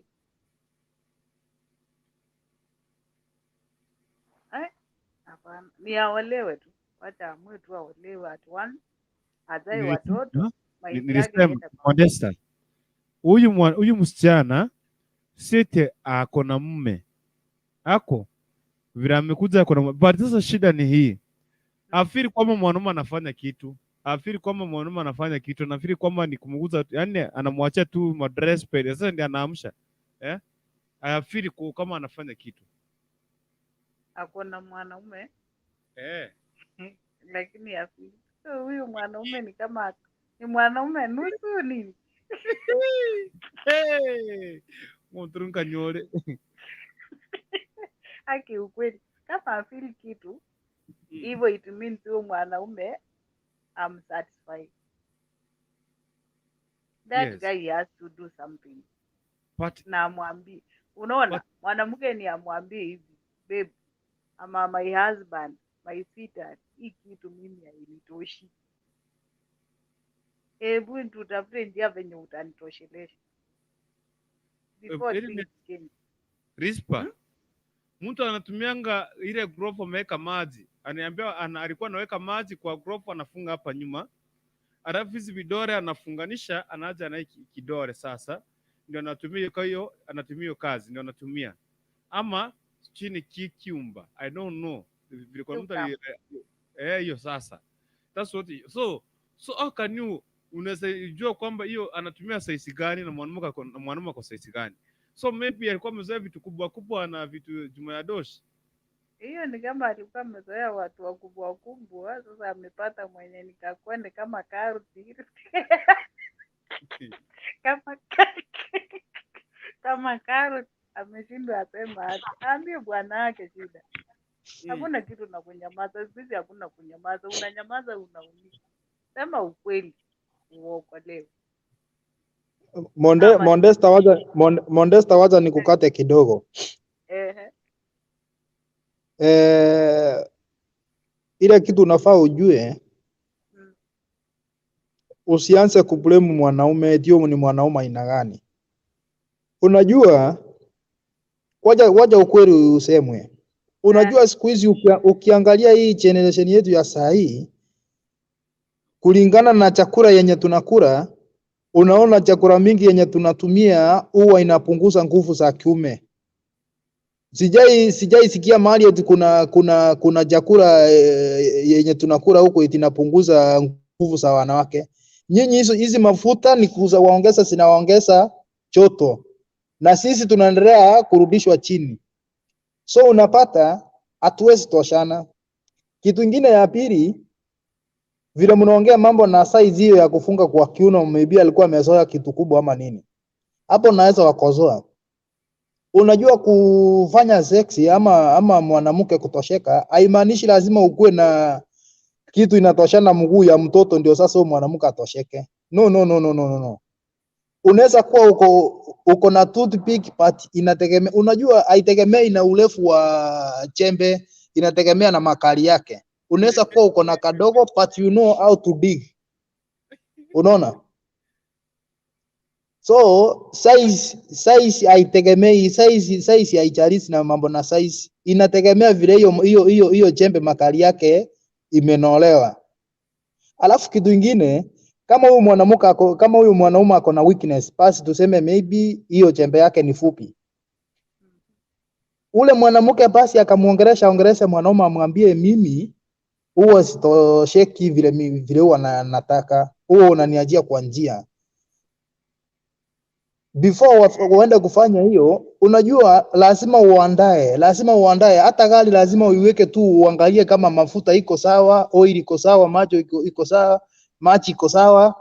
Alafu hata ukiingiza kifunguu hivi itaingia tu chap pole, lakini ukikuja hivi na kupanda gari tu, si hata utachoma tu garage.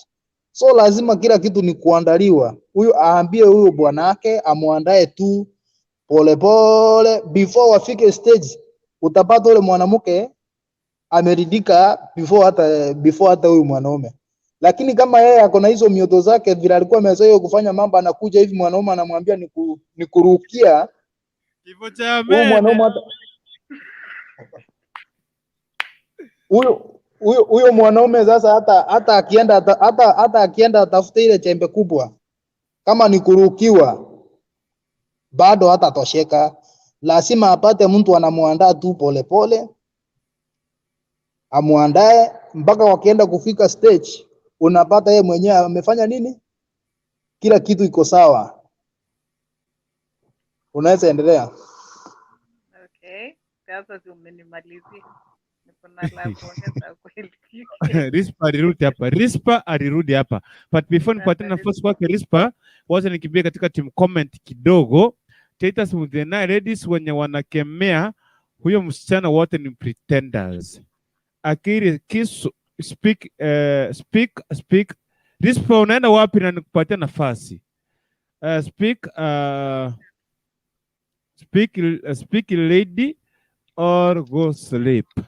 CKN Nyakira anasema kwamba Rispa tunakupata, ngojea tusikie maoni ya Modesta. Akiri kisu, how it is anybody's business.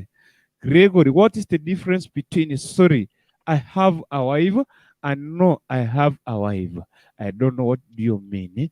Vincent Babu abatanga igo abasacha ebabura mbaka bagenda asa mache. Yeah. Akiri kisu, maybe she's a nymphal. What? Titus Muthenai, please differentiate between lesbianism and masturbation and normal sex. Mimi ni pachera. Kuna vitu zingine hapa sielewi. Unacheka Modesta, leo nimekuja show kucheka. Mnanichekesha leo. Okay. I don't know who is to explain this. At Cesar, unaweza to explain lesbianism and masturbation and normal sex. I don't know. Sielewi bana hapa, sielewi. Okay, vile mimi najua lesbians inakuanga ni wasichana, inakuanga ni same genders wanafanyanga sex Yeah. Unapata mwanamke na mwanamke mwingine wanajaribu kufanya sex Hiyo mambo yote wanafanya, wanaingizana vidole nini, mambo mingi. Alafu na masturbation unapata ni individual, mtu anachukua tu mikononi zake, anaanza kujiingiza vidole kufanya kama ako tu peke yake, si mtu mwingine anafanyisa hivyo. Hiyo inakuanga ni personal. Na homosexual hiyo inakuanga ni wanaume. Unaona? Ni kama unajua tunakuanga na lesbians, tunakuanga na gayism, unapata mwanaume kwa mwanaume wanafanyanga tendo la ndoa. Unaona? So normal sex inakuanga ni two different genders, mwanamume na mwanamke. Na hiyo ndio tunajua, na sikuwa nafikiria kama hii maneno itakuja kufika kwa huko kwetu Kisii. Najua tulikuwa tunasoma kwa magazeti huko kwa wasungu, but sasa hii upepo mbaya ni kama imetoka kwa mlima imetukuta huko kwa mto. Na unaona percentage inaendelea kuongezeka. So maneno kama hiyo lazima tuebuke nao sana. Na msichana akifika umri fulani, wacha tu akubali atafute mtu, atafute boyfriend. The only way unaweza kuwa satisfied ni kufanya tu sex. Na mwanamke kama huyo, kitu kingine pia ajaribu kufanyisha mwili yake mazoezi. Kama ni gym, unajua the moment unaenda gym ama kukimbia, ukikuja ukioga unasikia umechoka. Unaona? Yes. Utarelax, mwili itakuwa imerelax. Lakini kama ni kulala, unalala umelala tu, kazi yako ni kulala, kukora chipo nini. Alafu na kitu kingine na kuavoid kuangalia hizi nudes watu wanapenda kuangalia. Unaona? Alright. Okay. Okay. Rispo soire gaiga before nipatie Geoffrey Oketo Jerani Nyamwe. Wacha kwanza nipatiane kwake Rispa Gwaro. Rispa.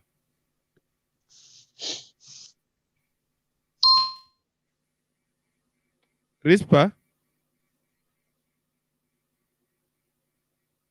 Rispa unanipata?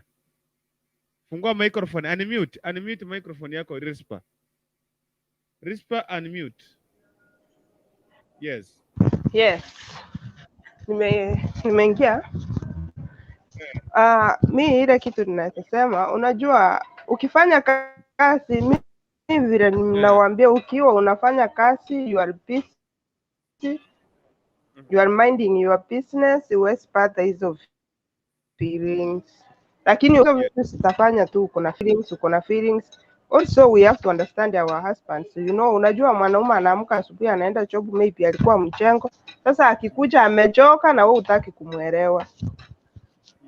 Alafu before niendelee, nilikuwa nataka kuomba wenzangu, kama mtu anatoa example ya maisha yake, stop judging personal.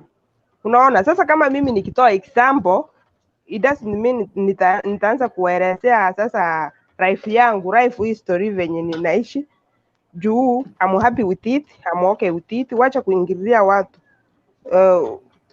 Ninaongea hivyo kwa sababu sasa unajua nikisema niko hapa 8 years, it doesn't mean ninakaa hapa, ama it doesn't mean sasa ninaanza kukueleza venye ninakaa.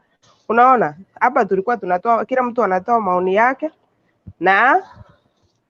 na tunasaidia huyu mwenye tulikuwa tunasaidia. Unaona, sasa mimi nikitoa experience yangu, yes nimekaa hapa hiyo 8 years, but it doesn't mean sasa nimekaa mfululizo hivyo. Unaona, I have my timetable, I know how to handle my life. You see? Okay. So mimi ile kitu ninaweza nikamwambia huyo msichana, akisikia feelings akimbie aoge, hata ukioga mara 2 mara 3 kwa siku, kwa sababu I know kama ako hapa mahali niko hapa ni kukaa busy. Na hii kazi huwezi kaa 5 minutes kama hujaitwa na Mwarabu. Kama unafanya kazi kama hii yangu, every 5 minutes umeitwa. Sasa ile wakati hujaitwa umekaa hivi kama hakuna kazi, sasa hiyo unafikiria ama umeangalia hizo vitu umeharibika, unakimbia kwa bafu, unachimwagia maji, unaoga na unarudi unaendelea kusikiza nyimbo, unasikiza vitu zenye zitakusaidia utoe kabisa mind kwa hiyo nini.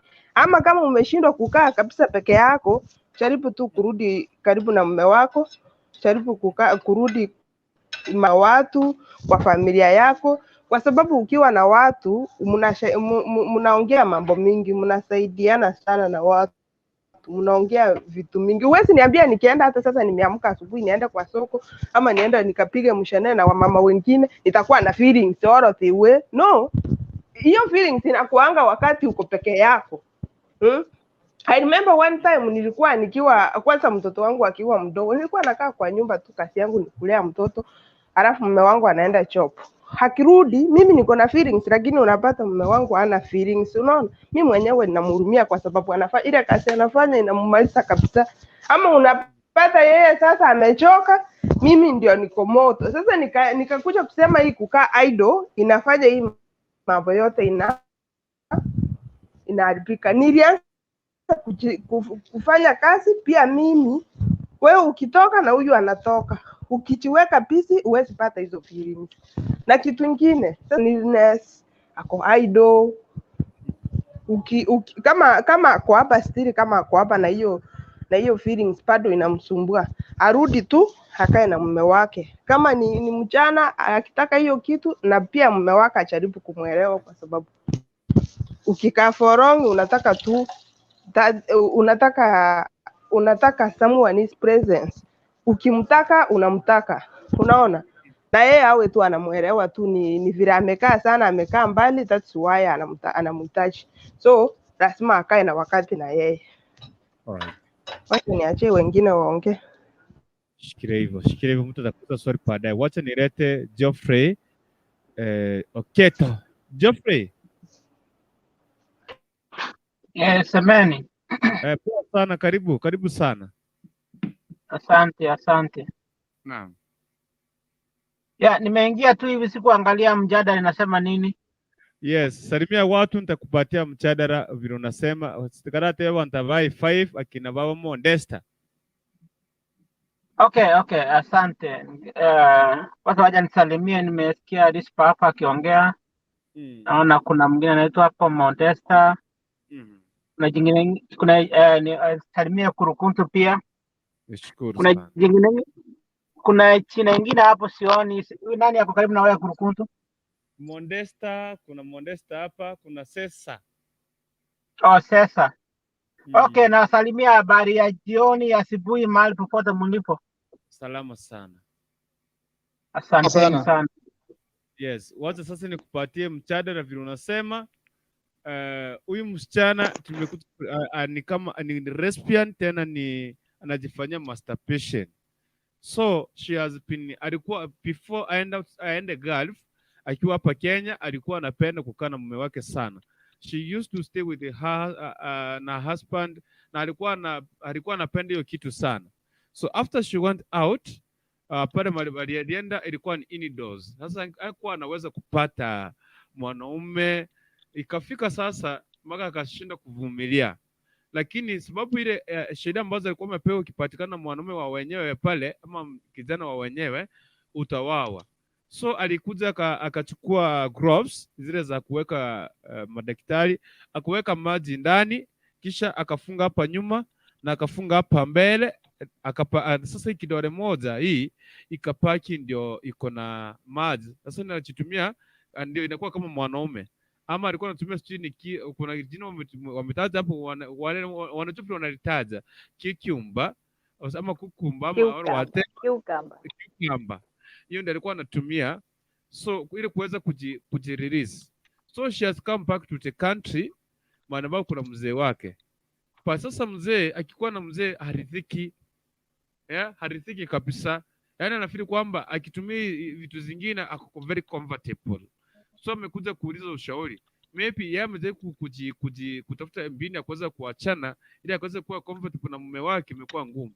So she has come here for an advice, maybe yenye inaweza msaidia, maybe mtu mwingine anaweza kuona maoni mengine anaweza msaidia. So karibu sana kwa mjadala. Okay, asante sana kwa kunielezea, nimesikia vile mnasema. Wacha nisema hivi. You know, when you overdo something, it comes toxic and inakuanga kama you habit, nataka kuwa kitu kingine mbaya, anakuwa tusema inakuwa kama mtu mwenye, unajua mtu mwenye anakunywa pombe, ikikunywa sana anakuwa addicted.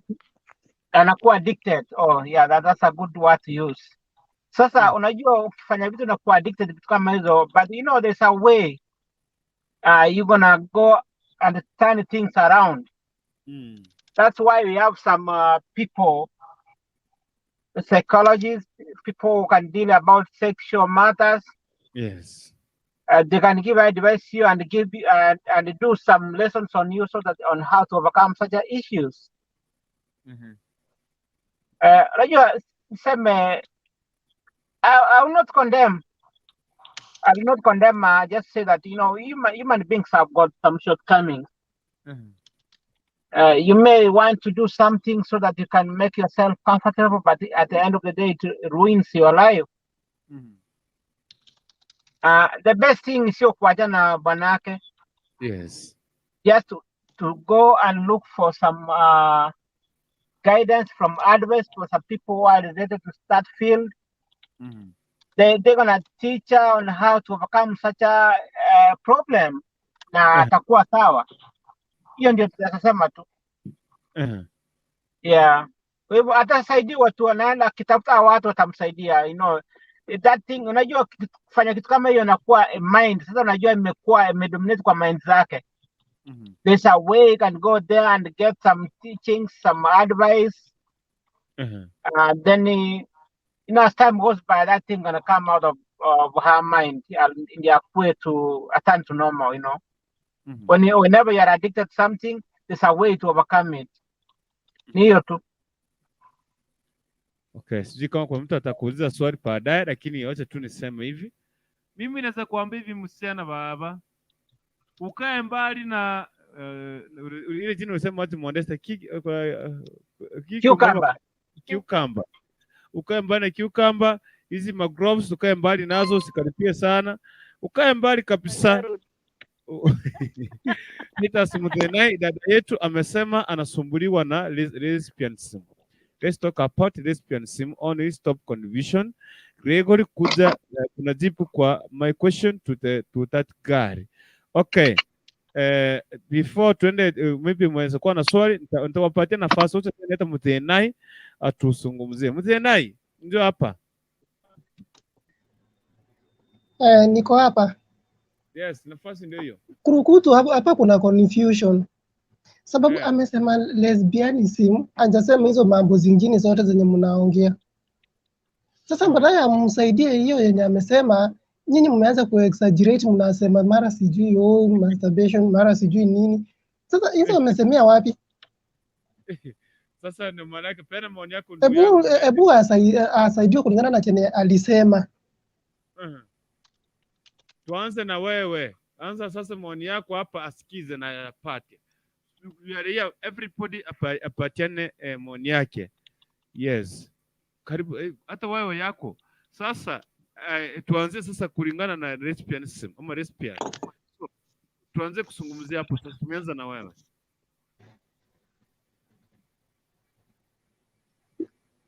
That's a spirit.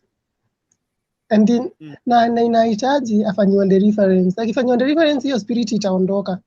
Hizo mambo zingine zote mzenye anaambiwa ati sijui kaa Cuba, sijui mara ndizi, sijui nini. Those are nonsense na hajasema mambo ya hizo. Kwa hivyo hiyo ni spirit aenda afanyiwe reference na itaondoka. Nimemaliza. Okay, sasa.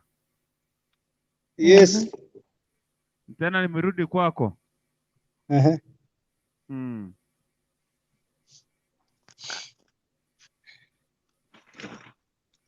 Najua kulingana na vile umetueleza na umesema alikuwa anatumia sijui gloves anaweka kwa vidole anatumia kama ndio inakuwa hiyo sijui chuma ya dosi mnaita siku hizi. Nasikia tu. Yeah, so that means huyo demo au kwa lesbian. Hiyo kitu alikuwa anafanya ni masturbation.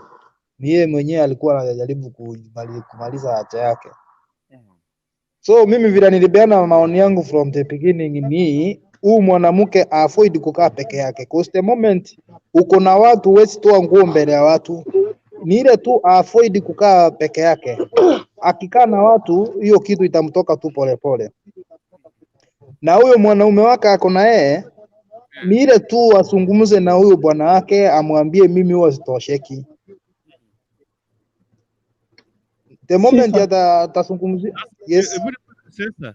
Wacha nikuulize swali. Yes. Wacha nikuulize swali. Enda respa the topic venye iko. Topic ingeandikwa vitu zingine, imeandikwa lesbianism. Yes, sasa si ndio nakwambia sijui. Okay, wacha nikujibu my idea. Unajua lesbianism haimaanishi ni uwezi fanya ukiwa peke yako. Lazima upate mwanamke mwingine mfanye mkiwa wawili. Vile mimi naelewa hiyo. Ongelelea sasa venye anaweza akaovercome hiyo. Hizo zingine wachaneni nazo. Hiyo si nimesema na nilisema vizuri nikasema the only thing anaweza fanya kama au kuwa ameolewa ni ila aolewa atafute bwana na asikae peke yake, avoid tu kukaa peke yake ndio kufikiria hiyo mambo mengi. Aolewe na akasae mtoto. Hiyo mioto na hizo vitu zingine zitarudi tu chini. Sasa ndio nauliza. Yes. You know, sasa hapo sasa umejibu. Anasema kwamba kidogo anasema kwamba ako na mume lakini haridhiki jinsi ambavyo mume wake anampeleka. Unaona? Kuna vile umesema kwamba ajaribu kuongelesha mume wake amwambie kwamba hajatosheka. Nilikuwa nakuuliza, unajua kuna baadhi ya wanaume ambao anajikaza, anaona kwamba yeye hapo nimefanya mpaka that's the climax of that man, amejikaza sana.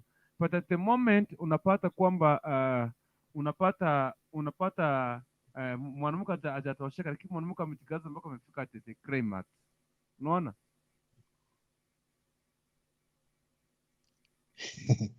Unajua, wacha nikwambie kitu. Vile mimi naelewa, okay, of course kuna wanaume wanakuanga na weakness. Yes. But ukirealize uko na weakness, ndio nilikwambia lazima kwanza umuandae. Kama hata ukipata mwanamke, nilikwambia usiangalie urefu wa makuja, angalia makali yake. Hata ukipata mwanamke yoyote ako tu ni mtu wa unini zake siko juu, lakini ukimuandaa vizuri, ule mwanamke atatosheka. Shida hapa ni kumuandaa. Ikiwa wewe ni mtu unakuja unaingiza kifunguu na kurukia juu, hakuna vile huyu mwanamke ataridika. Hiyo tuambiane ukweli. So the best thing ni aongeleshe bwana yake na amwambie hii mchezo vile unapeleka, mimi huo unaniacha nikiwa hivi. Arudi nyuma, hata yeye anaweza musa amwambie wacha tuende tu pole pole. Amuandae tu vizuri pole pole. Huyu mwanamke nakwambia atakuwa amefika stage before huyu mwanaume. Yeah. Hata chakula unajua ni kuiandaa, uweke tu chumvi, uongezee roiko, kila kitu pole pole, lakini ukikuja wewe ukate kitunguu, nyanya, mafuta uweke pamoja, hiyo ni chakula unapika? Ufanye chemsha. Okay. Kurukuntu. Alafu kitu kingine, wacha nikwambie, unaona wanaume kwanza, wanaume tunasemanga sasa sisi hatujabarikiwa. Tuko na hizo vitu ndogo. Unajua tunajidarau sana, na sisi sasa ndio tunaweza kujimbua vibaya sana, mpaka mtu akitoka hapa anasema unaacha tu muka akiimba tu Mungu amefanya maajabu asubuhi. Yeah. Yes, Jeffrey, okay. Yeah, you know, nilikuwa nataka kurudi nyuma hapa. Unajua sasa hapo there's some confusion yenye mnasema sio msana sijui ni lesbian and unajua, let us understand this. When someone is a lesbian, is someone who's attracted to the other sex, the same sex, anakuwa attracted na wanawake. Sasa tukisema kama msichana ameanza kuwa attracted na wanawake, hakuna kitu ya tunamsaidia hapo. Wacha afuate instinct zake. Kama akiona wanawake ndio wanamtosesha aende huko. Sasa tunamwambia tunamsaidia nini? Because ameona kwamba ajisikii kuangalia wanaume. Wacha tuambiane ukweli. Wewe kuwa serious. No, guys, let me tell you this. We are in a world by, you're not gonna force punda aende kunywa maji kwa mtoni za kupika mateke. Wacha tuambiane hivi. Sasa kama mnasema msichana ameona kwamba ni lesbian ama anapendezwa na msichana mwenzake, advice kazi zinampatia. Kwa sababu it doesn't make sense. But kama alikuwa tu ni kusema alikuwa anafanya hizo vitu zote akitumia hizo cucumber, akitumia what na hiyo, that way they can be redeemable.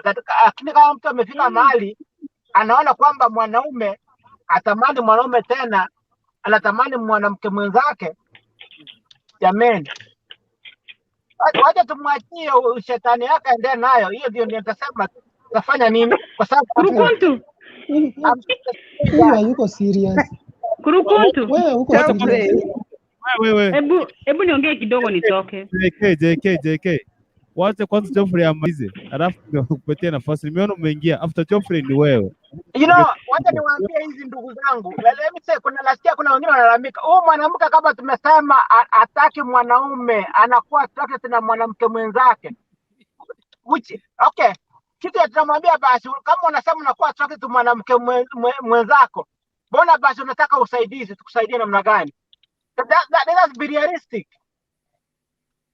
If you want to be assisted, basi resist from hiyo tabia ya kutaka mwanamke mwenzako, basi uendelee na mwanaume. But if you see that the men they cannot satisfy you, mwanamke mwenzako ndiye anakusatisfy, then go for it. Sisi sio Mungu ndiye atakujaji. That's it. Okay. Ndio hiyo. Ateka. Okay. Mimi kitu nimefanya nimeingia hapa. I'm just coming here to congratulate this Geoffrey. The same thing. I've been singing like that. Acha mwanamke aendelee chenye anafanya. Hakuna kitu mtambadilisha. Hata mkisema ati sijui maji ya ice. Huyo ni decision amemake. Geoffrey, nimekuja hapa kukuambia thumbs up. Kwa sababu amekuwa wakinipinga nikiwaambia if somebody amedecide, let the person go ahead. Hiyo si ugonjwa. Kwani Mungu akiumba mwanamke na mwanaume Mungu alikuwa anajua sababu. Hiyo ni kuchagua, amechagua. Hiyo ndio nimekuja kusema. Wacha nikuulize. Jesus. Tunakuanga na mwizi. Mwizi akisema amekuja kuokoka aache wizi. Kwani tunamkemea? Mwizi, unajua hii ni kitu mtu anafanya na amekuja hapa kuambia ati nafanye. Mwizi ni mwizi. Na nawaambianga hivi, kora spade. Acha mwizi akikuja hapo alikuwa mzuri sasa ameacha wizi. Nani aliwaambia kama hajaamua? Huyo mwasa endelee. Wanaume hawajakufa kwa hii dunia wote. Ni mtu amechagua. Hata akiwa sijui ni wapi. JK wacha tu nikuulize kitu ama tu nipeane. Unajua, okay, of course mtu, unajua mtu kitu cha kwanza yeye anataka kusaidiwa na anajua atasaidika.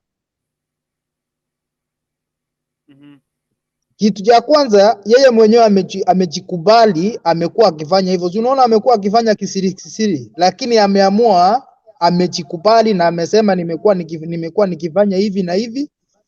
Naomba usaidizi. Mnaweza nisaidia kivipi?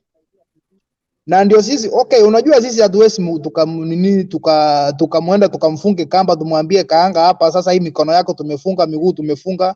Hakuna vile utakuwa uko hizo feelings hauta feel hizo feelings na mwanamke mwingine. Sisi ni kumwambia kama atasikia na labda kupitia kwetu ama kwa watu wengine, najua Mungu atamfungulia njia. Hiyo roho mbaya ya shetani itafanya nini? Itamtoka. Na ndio mimi nilisema the best thing anaweza fanya ni kama au kuwa ameolewa aolewe, na kama ameolewa basi akishika mimba hizo nini zitapungua. Akijifungua mtoto hizo upepo zitaendelea kupungua cause atapata kazi ya kufanya. Hebu kumbuka kwanza, huyu mtu anasema alikuwa amekaa nje za mbali, amerudi akona bwanake, lakini hata kama akona bwanake atosheki, ndiye anaendelea kufanya hivyo. So hiyo si kitu ati kama atosheki na huyu bwanake, niambie si amesoea ni vile amesoea hiyo kitu. Kama alikuwa anatumia kiukamba inaendanga wrong distance, hiyo ndiye amesoea. There is no way mnaenda kufunga hiyo distance unless yeye mwenyewe amua aache. Anjasema mambo ya kiukamba. Ni nini nyinyi? Sasa unajua watu wamesema walikuwa wanasema, mimi nimekuja nikapata comment. They have been talking like that.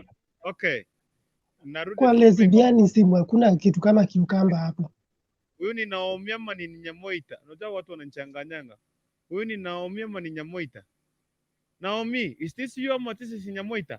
Mimi ninasema Mungu aliumba watu wawili. Sasa mume wako mpeleke hospitali na wanaume asia kichwa, umalizie kidole cha mguuni.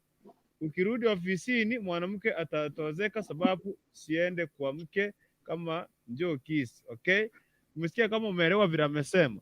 Yaani ukienda kwa mtayarishe, usianzie kwenda tu kifo cha mende. Emily achoke anasema kwa alia anacheka tu. Emily achoke wewe endelea kucheka bana, mwingine akili hapo. Anaitwa sijui this is Nyamoita ama ni Naomi. I think this is Naomi. Kumaliza ingia ndani pole pole, atarara usingizi bila kuiza. Kai.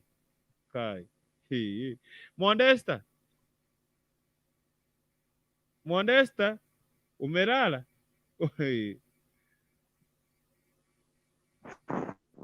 Naongeaga kio bed, nikilala.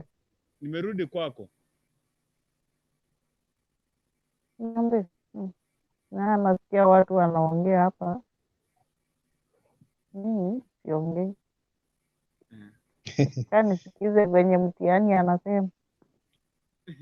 Yaani wewe unasema Nisikize, niko hapa. Basi nakusikiza sababu obvious utapisha tu. Sababu hamwezi sema eti ni kujitakia. Hiyo ni roho. Unajua nini hamtaki kukubali. Mnaleta mambo ya sijui kiukamba, sijui ice ni ya kufanya nini hapo? Unajua hakuna mwenye amesema hata yuko hapa. Ujasikia Modesta akisema ati huyu alikuwa anatumia kiukamba sijui. And then ni venye mtu amecomment. Hiyo ndio Rispa ametoka kuongea hapa sasa. So now this lady. Okay, na si tuchangie kulingana na topic venye iko. Wacha niwasaidie hapo. Mwenye amesema hiyo cucumber and hiyo groves, mimi ndio nimesema. Mimi nasema vile nimepewa story. Hiyo story vile nipiwa simu nikaelezwa. Mimi nimeleta vile nilielezwa. Kuna vitu zingine sielewangi, but that is the story, that's the way nilipokea. So that's after all. Wewe umetuletea wewe venye ulielezwa. Lakini hawa na wao wanaongezea vitu zao. Wewe mtiani. Nini mtiani? Wacha niulize hivi nani Kurukuntu. Yes. Ni mudhiani. Unajua huyu msichana ulisema azini, unajua vile ulielezea, ulisema kwamba alienda akakuja akatanya akakuwa lesbian akatenda. Unajua ukisema titanya akakuwa lesbian akiwa huku sijui hapo mali wanakuanga wanaendanga Gulf. So she was like alikuwa before ende alikuwa anazoea mume wake, yani alikuwa anapenda hicho kitu. When she traveled to outside the country ilikuwa indoors. Hapo ndio alianzia. Hapo ndio story ilianzia. Sasa unajua hapo sometimes unachanganywa. Kama mtu alienda huko sasa haiko interested na bwana yake saa hizi. Kama haiko interested na bwana yake, sasa I don't know guys. Tuliambia unajua angesema shida gani bwana yake, mbona anakuwa haiko interested na yeye. Bwana yake anakuwa na shida gani na yeye? Ama anamfanyia nini yenye anamfanya anakuwa ana interest na yeye, unaona? Wewe ni sababu ya long distance. Saizi wako pamoja, they are not in a long distance. Sasa shida imetokezea wapi? Shida iko hapa, yani mume akiingia huko afiri kwamba yani afiri mume kabisa, afiri she doesn't feel.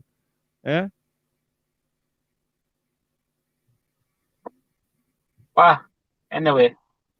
Wacha endelee kuvumilia, kama anamtaka kama hamtaki, sasa atafute mwenye atafiri.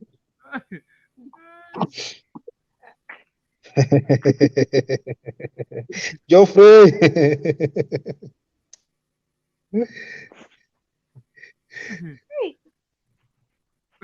Sasa huyu mwanamke atasaidika aje? Ako na mume, mara atosheki na huyu mume, ana feelings na bwana yake, mara anataka kuacha ulezi. Alafu kitu kingine sielewi, kama ni lesbian na alikuwa ameenda Gulf country, ile kitu najua uwezi enda Gulf country na uende ufanye lesbianship. Cause huko unasikia anasema alikuwa indoors. That means zile vitu maybe alikuwa anatumia ni hizo zake zingine. After amekuja, after she has come back home, sasa anasikia mwanaume akuwa na awezani. That's when she started introducing hiyo kuanza kuintroduce kwa hizo mavitu lesbianism. Si unajua alienda akakaa muda mrefu, hiyo dry spell ikajaa, kutu ni mingi, na labda sasa bwana na yeye ako na weakness. Hapo sasa unajua lazima kazi itakuwa. Hapo kuna kibarua. Mwanaume ako na kibarua. Mwanaume ako na kibarua, lakini unajua labda unajua sasa shida mahali iko, labda huyo mwanaume yeye ajui. Ndio maana nilisema akiambia huyu bwana yake huwa atosheki, huyu bwana yake anaweza change. Na unajua kuna kitu mbaya kama mwanaume waambiwe leo umeniacha vibaya. Utajidharau, unaona tu ni madharau kabisa. Itabidi uende hata kwa mlima huko ukafanya mazoezi wiki moja ndio urudi. Unanikata leo nataka. Okay. Senator. Sasa na kigeka ya mulema. Kabisa. Yes. Wana mangana kia ngigwete. Kiswahili kwa sababu mtena ya pati kisi.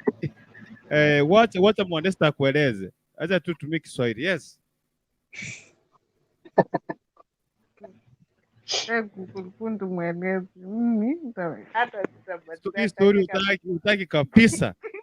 Okay. Modesta kidogo Modesta ulikuwa unaniuliza kitu. Hebu niulize before Senator ongee. Nilikuwa nasema hivi. You know you guys, huh? For me,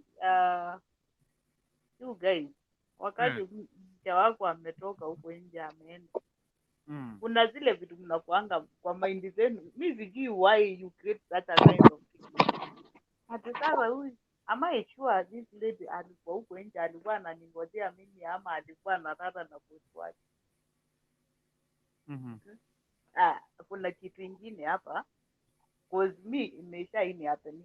Mtu anakuuliza aje, are you sure huko unalala hata na dosi huko mahali? Sasa unapatanga mwanaume ana create vitu zenye haziko. Sasa hata akienda huko anapatanga mahindi yake hakuna. Atashinda tu akilima shamba yenye haishi. So utasatisfy mtu aje kama uko na hiyo creativity kwa mahindi yako? Hakuna. Hata mwanamke akijaribu, hata wewe mwenyewe, hata ukisukuma hata ni kama usukume wheelbarrow yenye haina mguu. Okay. Wacha nielezee Senator Gati na Mama Jifu watende la usiri mangu bandilibaga. Wacha nisema hivi. Senator Gati iko hivi. Huyu msichana the way when she was here in Kenya, alikuwa anapenda chuma ya doshi sana. Alikuwa anapenda kuwa na mume wake now and then. So it came a moment akaenda outside the country akaenda Gulf working there. So vile kwa mazoi chuma ya dosh ikapata kwamba hali imekuwa ngumu. Akaanza kutumia sijui nani Modesta anaelewa hiyo jina. Sijui ni kakamba ni cucumber I don't know na gloves alikuwa anaweka maji alafu anafungua huko nyuma na hizo vidole anapaki na kidole kimoja anatumia kama anafanya hicho kitendo. After when she came back to Kenya, kukuwa na mume wake akasikia kwa mume wake afanye kitu. So she went to lesbianism. So from there akikuwa na mume anafeel kwamba yani anasikia kwa mume afanye kitu kabisa. I feel anything. So nimekuja kuuliza tafadhali. Amejaribu kujisaidia imekuwa ngumu. Ndio anauliza nifanya aje? Ndio hata mimi nikaa na mume wangu at least na yeye ndio niweze kufeel kwamba niko na mume.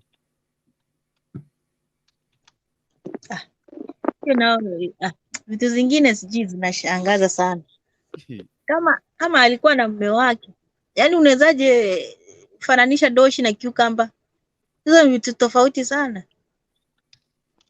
Cucumber haiwezi fanya kazi ya doshi, haiwezi hata mtu tuseme mtu akianza kutumia hiyo haiwezi. Yani ni vile tu mtu utafanya lakini hakuna kitu hapo. Hakuna feelings unasikia. Kuna zile Simba akikosa nyama ura nyasi. Hapana, nyasi hiyo ni msemo tu. Hutawahi ona simba akikula nyasi. Sijawahi ona. So, hii kitu ati sijui nini ati mtu anatumia cucumber, hiyo hakuna kitu inamsaidia kwa sababu this thing doshi kuna feelings ziko involved. Sasa huyu msichana waache kucheza na akili yetu hapa. Hawezi akatuambia kuwa alikuwa na bwana yake Kenya, akaenda Gulf, akaanza kutumia hiyo nini sasa anasikia. Kwani cucumber na doshi unawezaje fananisha? Nothing. The reason why she started using hizo nini whatevers, it is because mume wake hakuwa karibu na alikuwa anapenda. Alikuwa na raspberries and raspberries zilikuwa zinamlemea. So that's when she introduced herself to that one. At least mkibu pisi mzee akombani. Kwani sisi tuko Gulf, kwani raspberry imetuua? Inafuata ni priorities za mtu. Wacha maneno. Kwanza unajua wanawake, mwanamke unaweza kaa hata miaka 2 bila doshi. Ni vile tu hiyo kitu inatoka kwa akili. Wacha nikwambie kurukuntu. Hiyo kitu inatoka kwa akili. Sasa huyu msichana yeye alikuwa idle sana.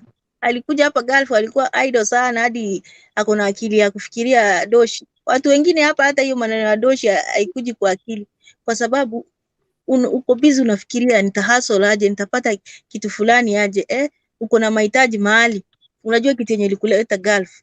So mimi sioni mtu unawezaje kuwa idle hadi uko na hiyo time ya kufikiria maneno ya cucumber.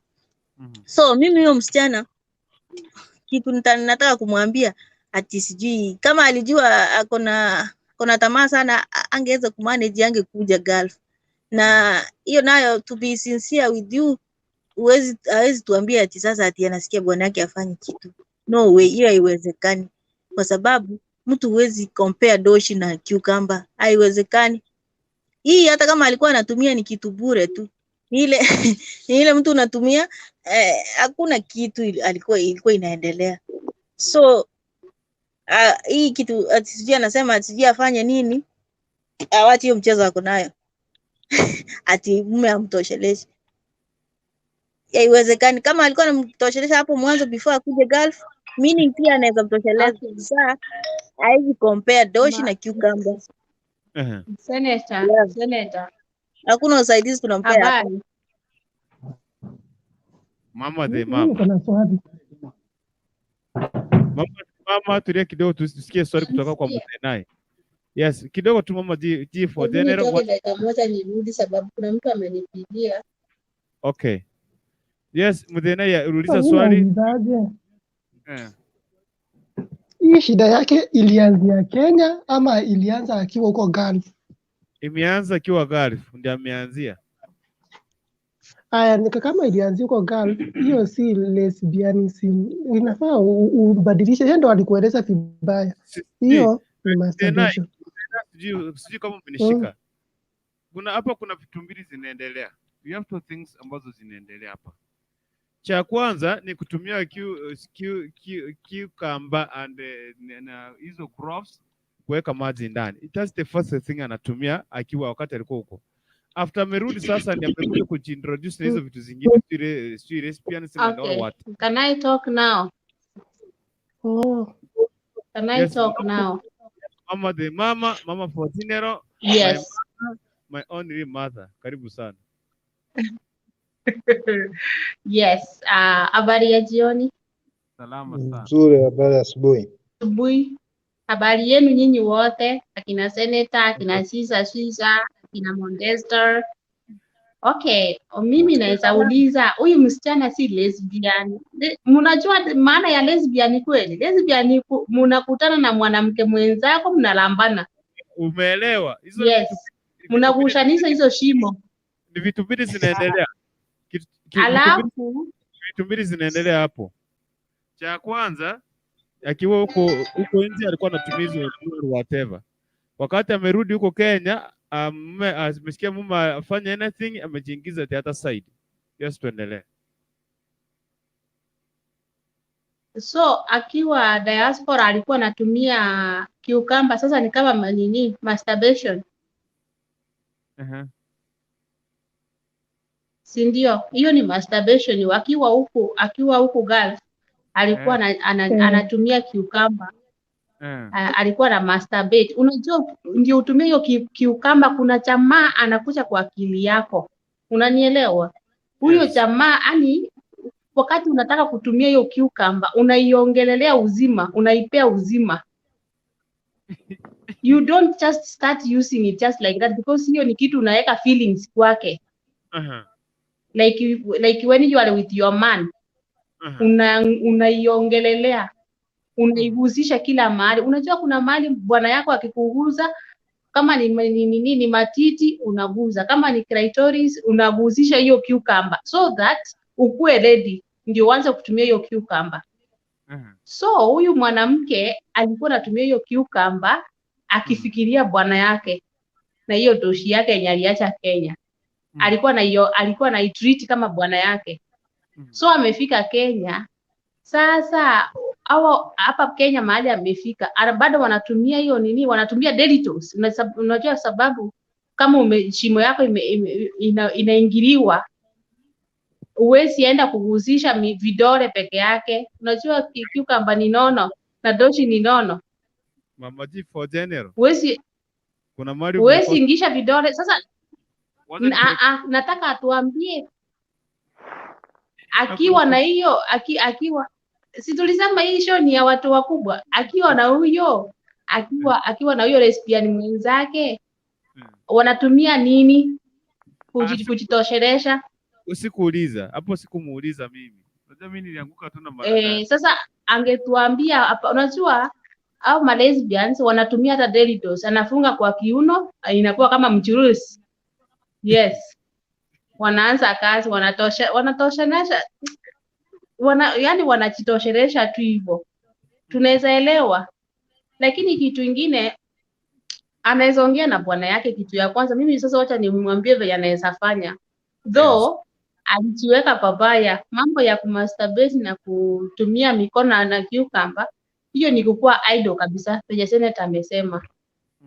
Yani you thinking of, wewe uwezi aminika, huyo si mwanamke wa kuaminika wa kuacha Kenya, eti umeenda kutafuta, unakuja unapata ako na ugonjwa. First, amuombe Mwenyezi Mungu. Kitu ya pili aongee na bwana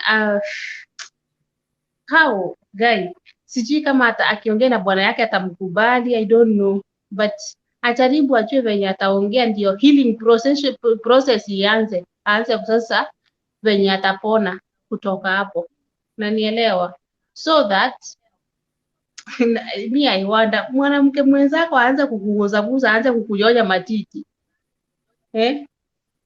Sijui mlianzia hapo. For how now? How?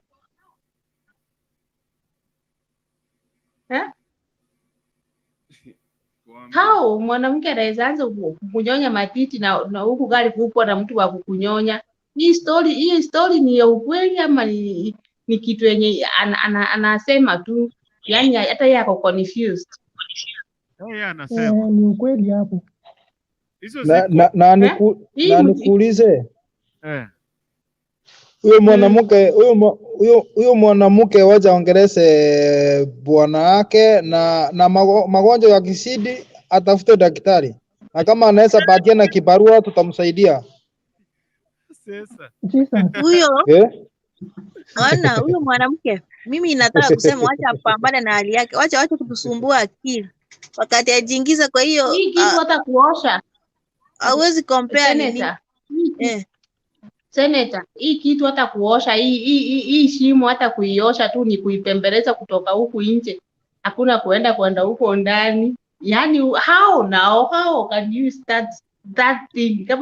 Kama kitu yenyewe haitaingia ndani, kwa nini anakubali kujiweka vidole na cucumber? Niliona mwingine anaweka mpaka chupa ya nini ya champagne. Sasa unajua nyinyi mnaongea ni kama mnaishi nchi nyingine.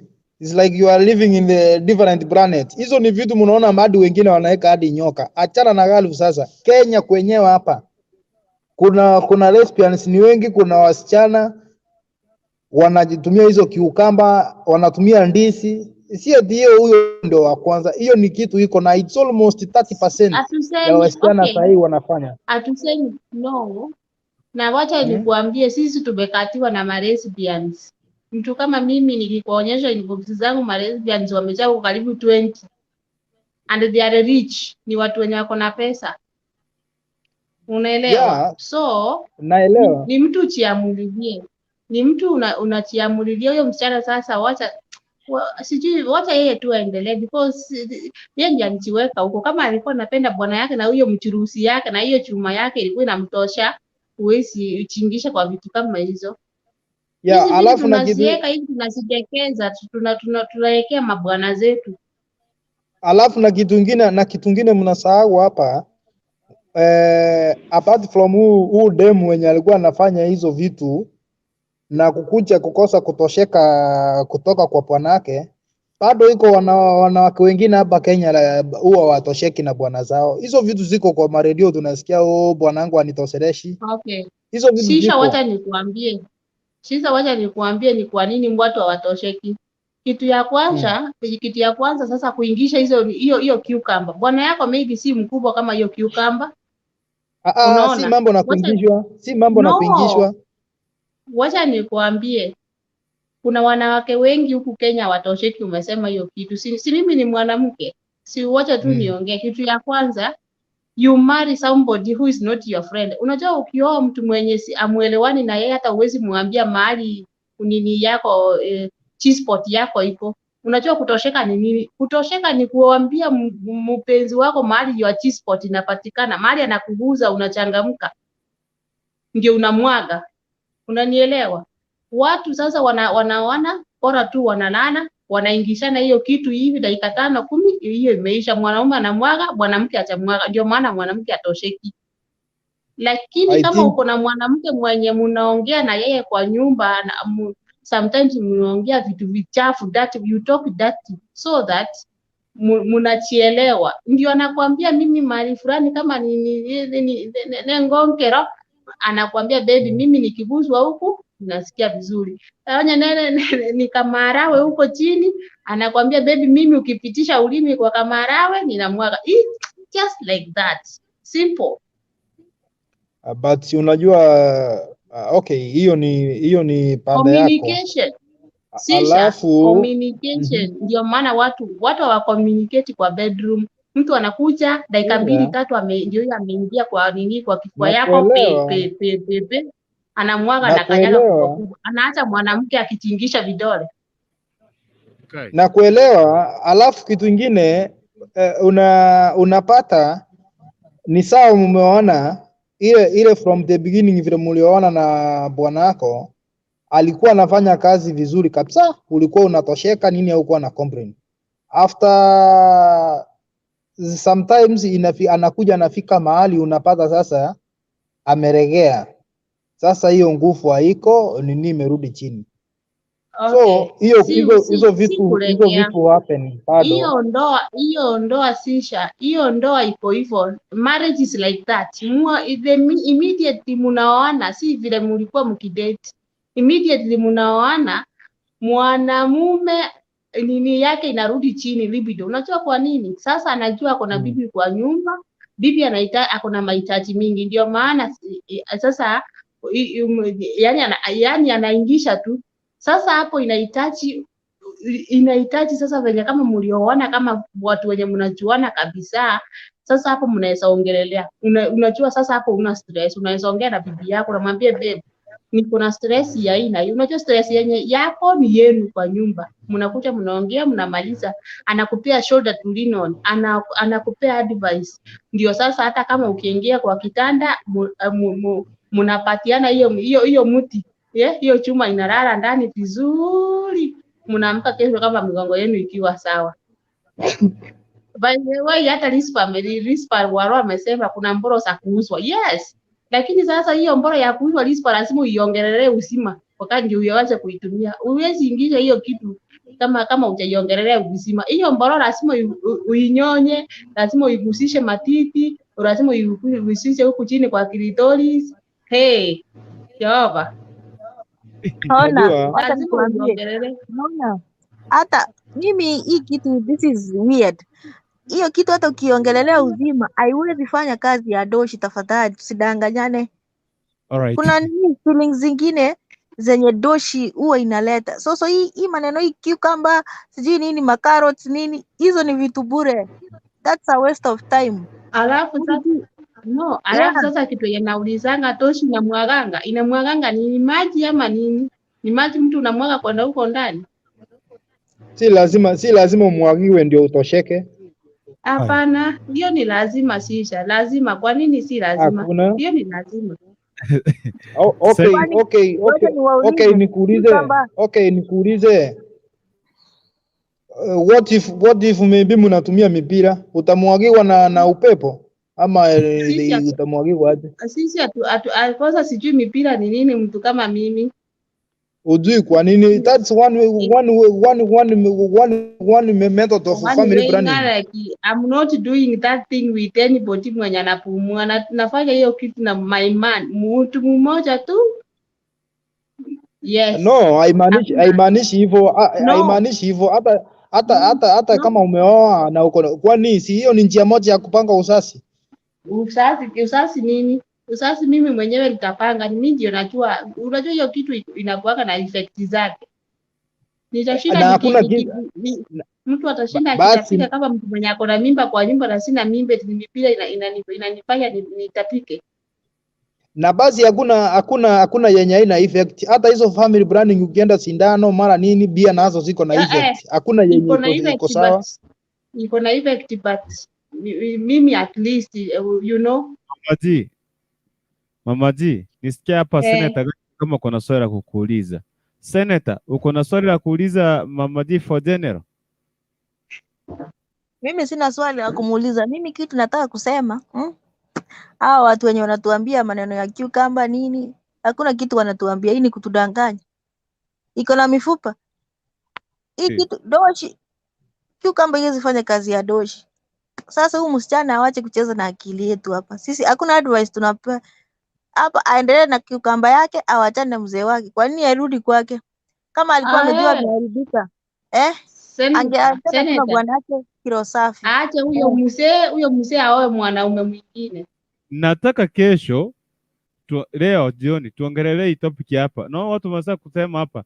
Sijui by the way I don't know what is the process tutaongelee baadaye. Unaona hapa mtu anaitwa Rispa anasema mwanaume akikutomba lazima akuguze vizuri hadi upate unyevu slowly, then kuambiana ukweli kama umetosheka ni poa sana. Lazima okay, this one itakuwa for another day. Patrick Mushiri out of Patrick Mushiri channel Kisi Hot TV kurutu na wageni. Karibu sana all the way from Central JK na kuona pale anaitwa Naomi. Cheka wala yeye okay. Na cheka wala yeye wa mambo savi. Okay. Okay, huyo mama ambewe na atubu. Kwa upora kiamua kuacha ataacha, but it has to be from the heart. It is serious addiction. JK wote Mama G for general hapo uongo kabisa, hakuna venye kitu itarejea. Risto wa Ruko jua anasema kwamba kuna mbora hipo tumesoma, hata sitaki kusoma hizo.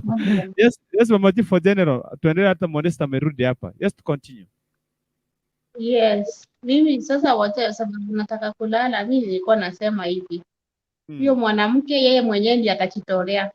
Kwenye Patrick Mushiri amesema mwenyewe ajitolee, aseme nataka kuacha. Kitu ya kwanza asikae peke yake kwa nyumba. Make sure akona mtu mwenye wanakaa na yeye kwa nyumba kama ni bwana yake. Because akikaa peke yake ataanza kufanya hiyo cucumber.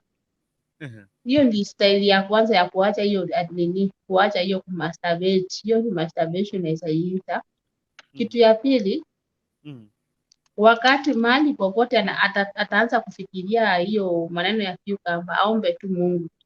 Alafu apate kama ni mtu wa close. Anaweza ongea hata kama ni mama yake, anaweza ongea mtu mwenye ana trust. Amwambie na yeye hata yeye amuongeleshe like face to face. Unaona? Kitu ya pili, mumewe yule bwana yake mwenye walikuwa na yeye amwambie mahali hiyo cucumber inamgusanga. Unajua yeye ndiye anatumia cucumber na mkono, so yeye ndiye anaichukuanga mahali inamgusa mahali fulani. So by this time najua mahali hiyo cucumber ina rocket, ndiye anasikia vizuri. So amwambie babe, mimi cucumber ikirigusa huku nasikianga vizuri. So amwambie mahali hiyo cucumber inamgusa ndiye anamwaga, ndio maana ameipenda. Yes, so acheza na huyo acheza na nini na ape bwana yake trust yote, amupee mwili wake kabisa, si eti anampea nusu. Huyo sasa ni kama unapea mtu kitu nusu, yani unwillingly. Unafaa kupeana ukiwa unataka hata wewe.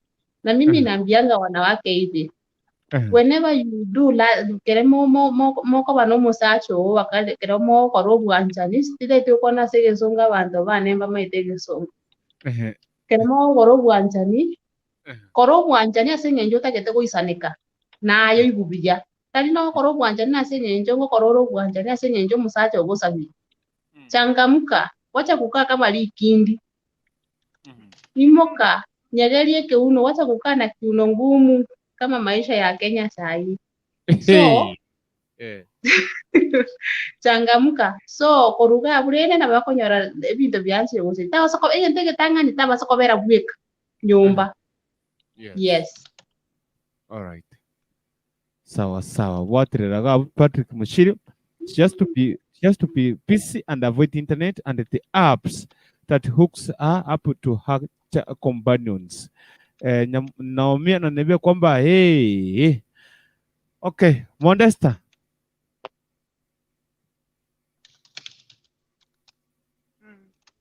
Yes, naona umerudi. Niko kwako kabla nisikimbie kwake senator.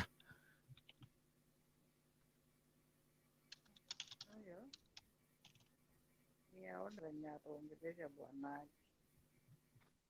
Eh? Na atoe roho yake. Aone venye ataongelesha bwanake na atoe roho yake hizo vitu.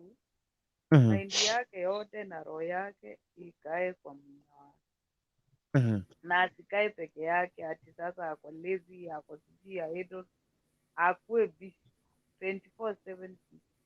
Ile time anaenda kulala ndio anajua time gani anaenda kulala. But hii mambo na kukaa hivi sisi wanawake na wenye sasa alisema tunakula mafuta hapa, atachemka kama waru inachemshwa na nini. Emily Achoki ananiambia kwamba mwambie akaribishe mwanaume vizuri kila siku, alafu ampikie vizuri ndio apate nguvu. Alright. Anaitwa yes. Unajua okay, vile huyo anasema kuna hiyo comment umesoma ya mwisho. Unajua mwanaume hata ukipikiwa vizuri ufanyiwe nini? Yes. Kama hauna hizo feelings hazitakuja. Ile kitu unajua sex ni feelings, mtu vile unajifeel. Ni kweli. Na wanawake lazima mjaribu kujiweka vizuri. Yes. Kitu cha kwanza hata akisema huyu bwana wake hata amuongelesha ama afanye nini, kama yeye mwenyewe amejiweka vibaya, labda mwanaume akirudi kwa nyumba mwanamke amevaa nguo imeandikwa Jubilee, mara labda imeandikwa Ungwae, unafikiri mwanaume atakuwa na hizo nini? Unajua hapa kuna mahali zingine and that's why unapata hata mostly wanaume huwa tunatamani huko nje kuliko mabibi zetu, kwa sababu unapata bibi za ile ukimtongoza za ile umemuoa anakuanga ni mzuri sana. Anakuongeleza vizuri, kuvaa anavaa vizuri, lakini wa siku hizi unaweza mnunulia nguo, hiyo nguo iko kwa kabati, ataivaa ile siku yenye ataenda chama ya wamama, atachipodoa akienda huko nje, watu ndio watamuona huko nje, wewe uumoni. Ukirudi kwa nyumba amevaa kinyanza yako na t-shirt yako kubwa na jacket. Sasa wewe hizo vitu zote, na ukitoka huko nje utapata kamsichana kadogo kanafutia kananuka mzuri, unaona? Alafu anakuja kule mama, ukimwambia fanya hivi na ukimwambia asikii, sasa utamfanya nini? Ni ile tu mwanamke ajikubali, ajue siku zote lazima hao anafutia. Ukirudi unampata tu ako sawa, amevaa nguo yenye iko na mvuto. Ukiangalia hivi hata before ukule ile chakula unasema wacha nianzie hii kwanza, unamwambia hiyo ugali tutakula baadaye, hebu kuja huko, kuna mahali nasikia huko mgongo, hebu kuja na maji moto, unaona? Lakini sasa amevaa kinyanza yako, labda umetoka nayo huko kukanyaga matofali, ndiye amevaa kwa nyumba. Wewe utakuwa na hiyo nguvu, itatoka wapi? Si nguvu inaisha.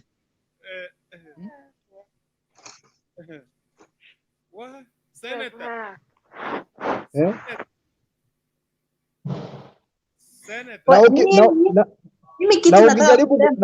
Na ukijaribu kumwambia atakwambia mimi naoga niende wapi, ni nani ananiona, unaona? Lakini hajui hiyo kuongelesha vile na kuongelesha hivyo, hiyo peke yake amekuwa affect kwa akili zako. Siku zote mwanaume ni kama mayai, lazima uipembeleze isipasuke. Na nikisema kupembeleza imaanishi eti nikikuja unambeba unamweka kwa miguu unampatia chai na kikombe kama mtoto. Ile tu unajua kuna wakati wa kumgombanisha na kuna wakati si wa kumgombanisha. Yeah.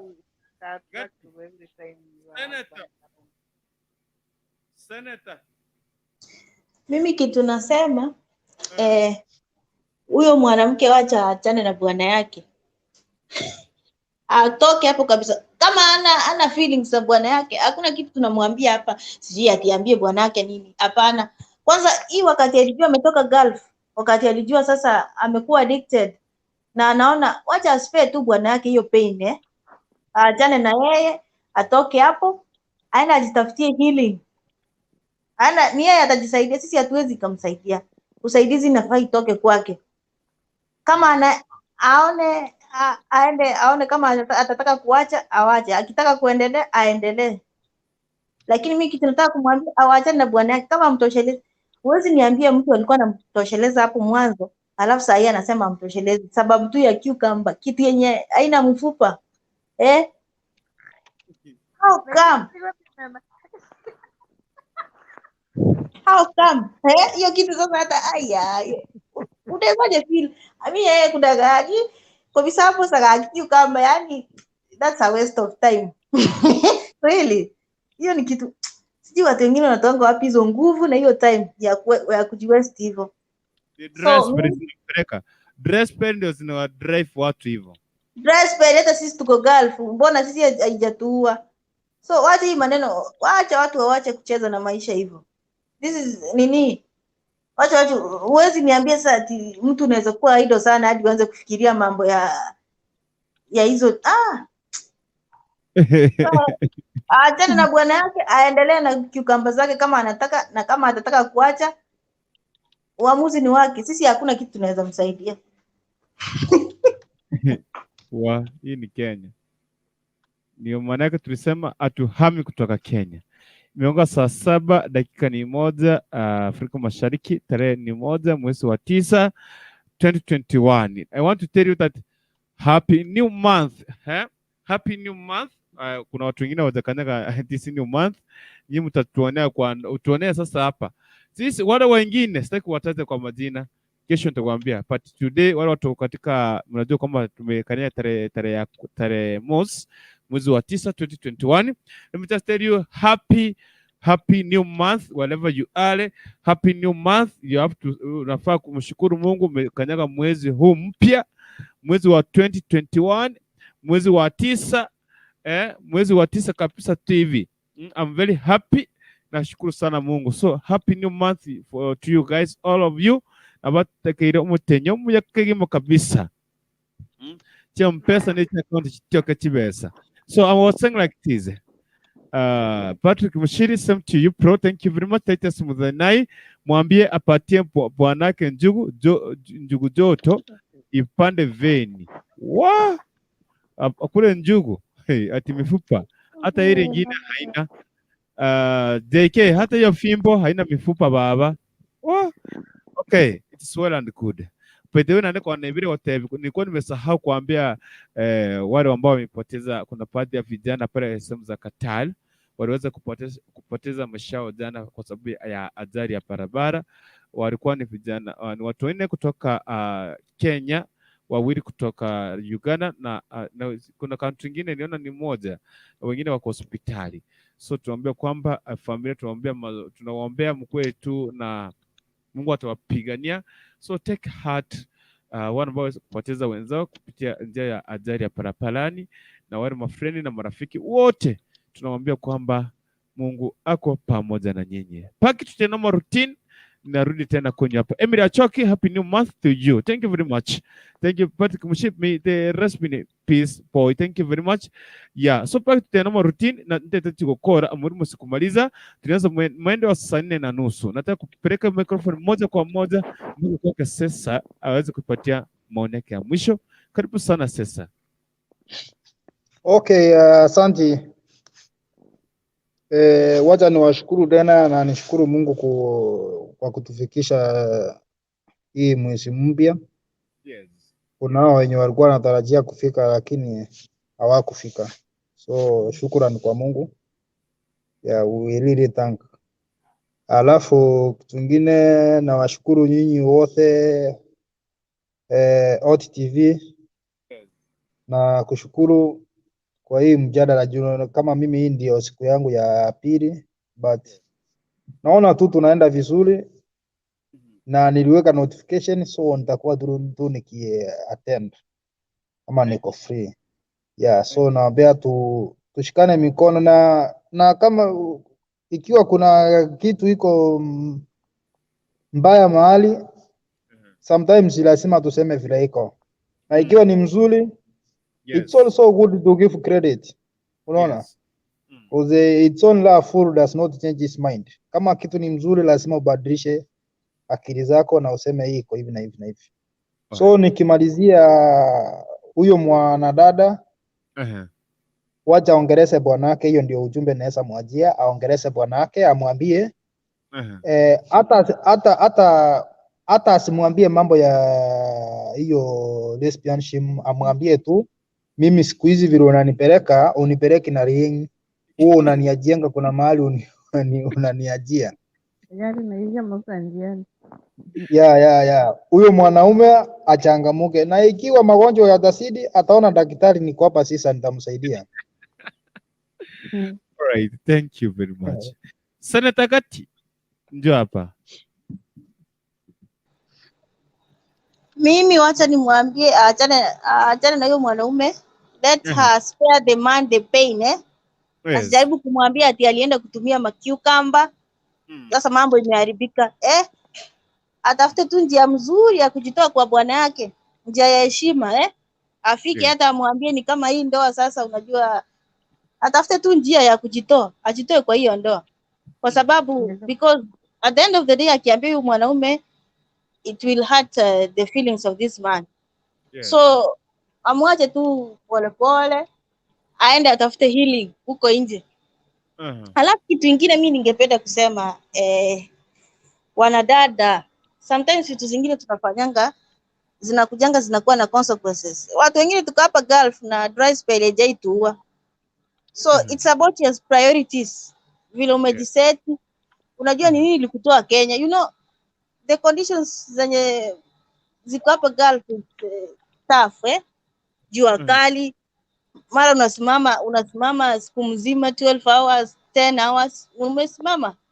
So this thing of kusema sijui mtu uko na time ya kwenda kufikiria hiyo maneno ya kuanza kutumia sijui vitu gani, hata kama ni wale wenye wanafanya kazi za nyumba, tuseme mtu kwa nyumba, una hiyo time, kwa sababu ukifanya kazi ukichoka unafikiria venye utalala kesho amke tena uanze kufanya. So mimi mambo sijui hao wengine wanatoanga wapi hizi idle time sana hadi kufikiria mambo kama hiyo. Na wanadada tujue hizi vitu zitakujanga kutuadhiri baadaye. So ukianza kufanya kitu, fikiria mbele after this, unaona? Ufikiria ikutaenda aje. Unajua watu unaanza tu kama mchezo alafu inafika inakuwa addiction. Sasa tena inakuwa ngumu kwako.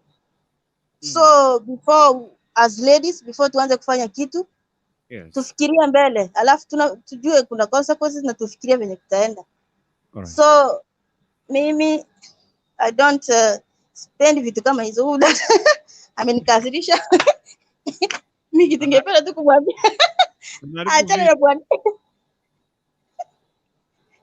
Alafu wacha niwishie mashabiki wote wa Kisii Hot TV happy new month. Nashukuru. Thank you. Asante sana. Nashukuru sana. Senator usiondoke. Utatuombea tukimaliza. Senator Gati usiondoke tafadhali. Leo okay, Modesta nataka usungumze maneno ya mwisho kabla sitapatiana maneno ya mwisho hapa. So Senator usiondoke. Karibu sana Modesta. Sasa nisema hivi, that makes you know an idle mind is the devil's workshop. Sorry? An idle mind is the devil's workshop. Ajue tu hivi.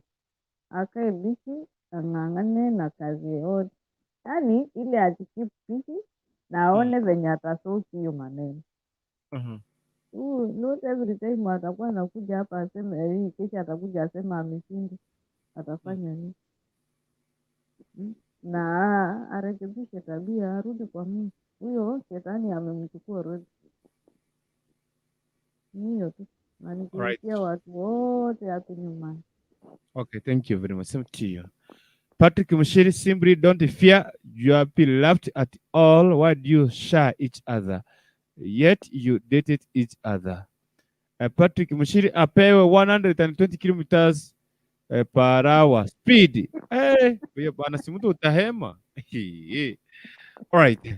Kuna vitu zingine hapa ndio nimesema kwamba tutakuwa na hii topic hapa. Kuna vitu zingine tutafunzana, ingawa watu wengine hapa sisi ni single am tuko singular pado, lakini wale ambao wale wako people, wale wako persons, wale ambao mmeoa leo nitawapatia hii sitakuwa nazungumza hapa. Wale ambao mmeoleka, we will just give you today, leo kuanzia mwendo wa saa 4 time, you just teach each other. Kuna watu wengine pale anajua kwamba kuna mwanamke analalamika kwamba hatosheleshangi na mume wake. Kuna baadhi ya mwanamume analalamika kwamba mke wake sijui kuna vile yuko sawa, ameanza kuwa sijui ni water, yani vitu haziko sawa. So wale ambao mko in that situation, mtakuja tu mfunzane wengine and you just teach other on how to handle these situations. Yeah? Lazima mtu akule vizuri ndio ingie kwa hiyo shamba, ama akule chapati, ama akule mkate slice moja na chai nusu glasi ndio ingie kwa hiyo shamba, atawezana? So hizo vitu tuongelea leo, kwa wale watu wakubwa. Sisi watoto kama mimi tutakaa nyuma ya tent tuwapatie platform msungumze. Nashukuru sana kwa kuweza kuingia ndani ya Chris Hot TV tangia mwendo wa saa 4:30. Imefika wakati wangu wa kuondoka saa 7:11 asubuhi. Tarehe ni 1 mwezi wa 9 2021, tuko mwezi mpya. Ninaomba tu kwa wale ambao hawajapatia subscription hapa Kisi Hot TV, just subscribe. Kuna vitu mingi tunakuleteanga hapa, more especially story yangu, my story na some siasa news na every news that ina happen nchini Kenya. Unapata updated now and then in everywhere in the country and outside the country. So get subscribed na ukaweza kushare na warafiki wakati unapata hiyo kitu inakuja. Na kitu kingine nilikuwa naomba ni hii, mkimbie pale YouTube. Tukitoka hapa, kama umesubscribe Kisi Hot TV, pia mimi niko na YouTube channel yangu ambayo inaitwa Egesa 047 ama Kukurikunto. Ukiandika Kukurikunto TV, muandike Egesa 047 TV, Egesa 047 TV, itakuletea live from the direct. Niko na picha yangu hapo tu, alafu unapiga subscription, napiga tu like hapo na watch kidogo na share kwa marafiki, waambie tu wapiga subscription hapo. Nataka hii wiki kisha tufikishe 150 subscribers. Si unaona ndio naanza. So mnisaidie tuweze kufika hiyo target. May God bless you so much. Nashukuru sana. Patrick anasema kwamba it is a funny thing, some people react when in stress and others simply switch off. I don't know, sielewi. Tunazungumza hayo. Wacha nilete hapa Senator Gati atupeleke kwa Mungu, alafu kisha baadaye tutasema Mighty Grace. Tukiondoka tutapatana tena leo katika mwendo wa saa 4. Karibu sana Gati, tupeleke kwake Mwenyezi Mungu. Wacha tuamini na tuombe. Yes. Almighty God, we thank you for the gift of life. Thank you for the gift of this Kisi Hot TV. Father, we know we are great sinners. That's why we are humbly requesting you to forgive us our sins. God, you brought this channel to us so that we can share ideas and learn one thing or the other. God, may you help us so that we can know what to say at times and how to take other things. Those who are sick in hospitals and homes, we remember them, Father. You know them. May you heal them. The ones who have lost their loved ones, Father, may you console them at this time. Father, you know us by name. You know our needs. May you kindly provide for us our needs, and each and every one of us, our requests, we put them unto your able hands this evening, God.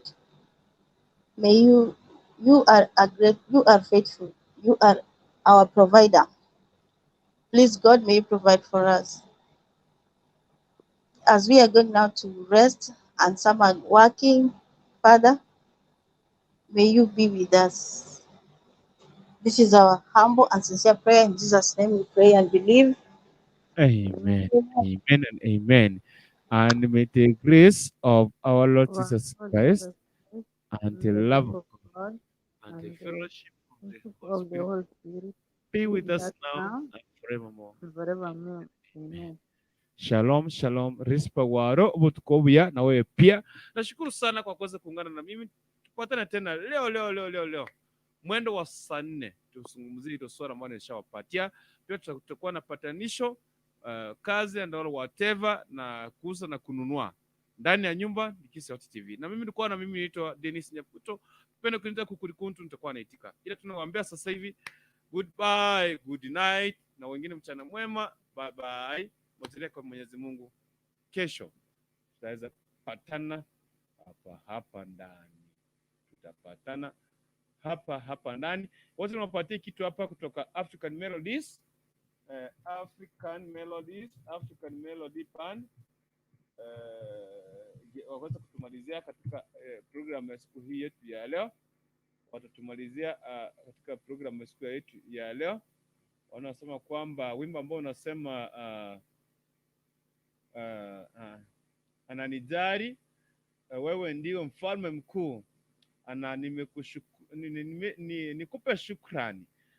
Ndio niwapatie kitu kidogo tu hivi wakitumalizia na tukitoka hapa ndani ya nyumba. Okay, wanaitwa African Melody Band. All right. Okay. Nakusifu milele na milele.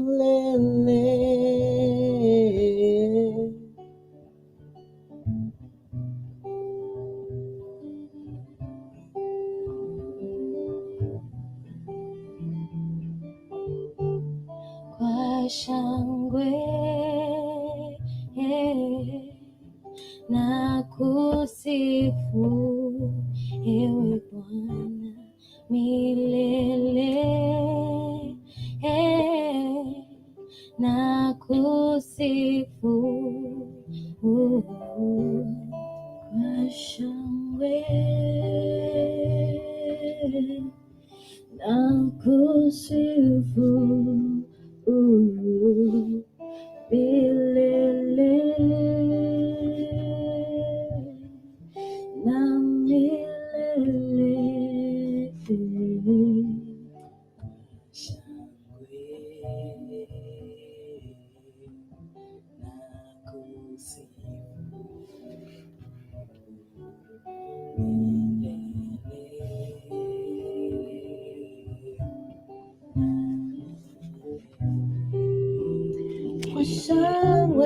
kwa shangwe na kusifu milele na milele. Kwa shangwe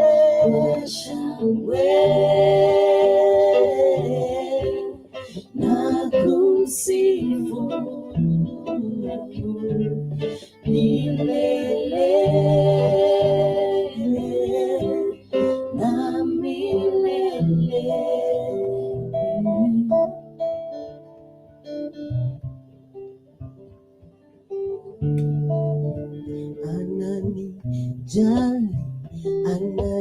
Ananijali, sitokubali kuzama kwenye maji. Ananipenda, yeye ni mwema.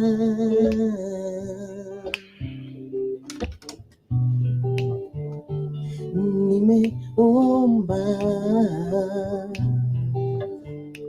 tena sio mara moja, kwa roho na kwa kweli, bali sijapata majibu yangu kuyaona. Nimeomba tena sio mara moja, kwa roho na kwa kweli, bali sijapata majibu yangu kuyaona. Adui shetani muongo asema ya kwamba Mwenyezi Mungu yeye hanijali, bali siwezi, sitomkubali. Ninayo hakikisho ya kwamba Mwenyezi Mungu ananijali, ananijali, sitokubali kuzama kwenye maji. Ananipenda, yeye ni mwema. Hey, ananijali Bwana, ananijali, ananijali, sitokubali kuzama kwenye maji. Ananipenda, yeye ni mwema.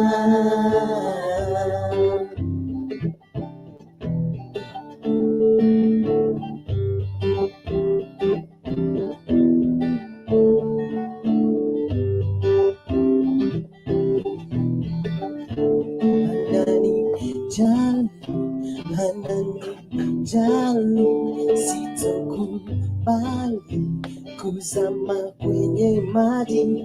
Ananipenda, yeye ni mwema.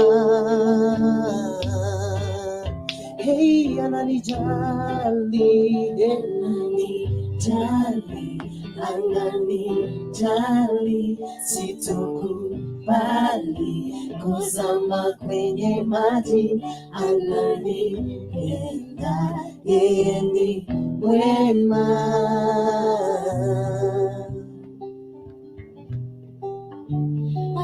Ananijali, ananijali, sitokubali kuzama kwenye maji. Ananipenda, yeye ni mwema.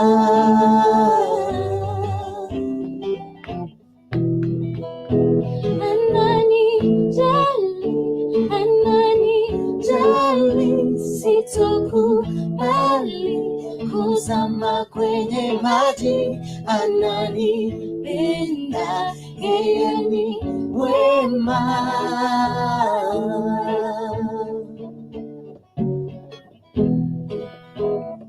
Wewe ndiwe, wewe ndiwe, wewe ndiwe mfalme mkuu. Wewe ndiwe, wewe ndiwe, wewe ndiwe mfalme mkuu.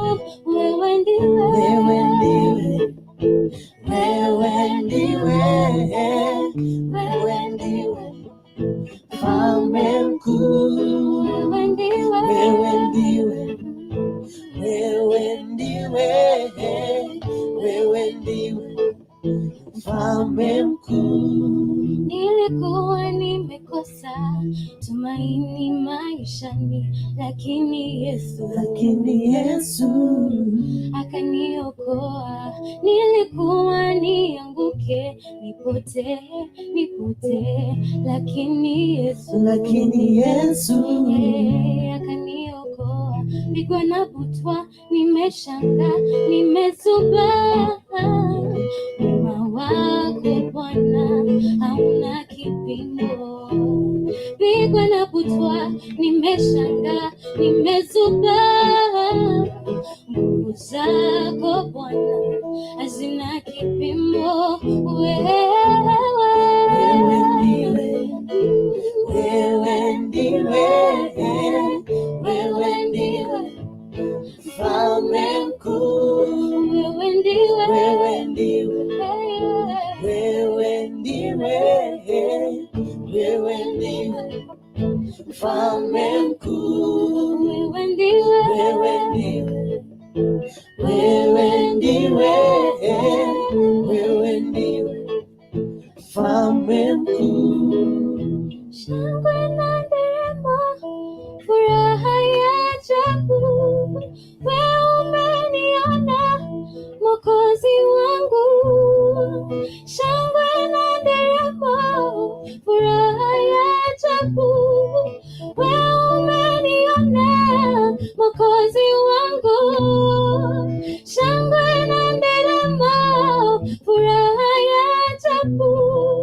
wewe umeniona Mwokozi wangu, wewe ndiwe, wewe ndiwe, wewe ndiwe, wewe ndiwe Mfalme mkuu, wewe ndiwe, wewe ndiwe, wewe ndiwe, wewe ndiwe Mfalme mkuu.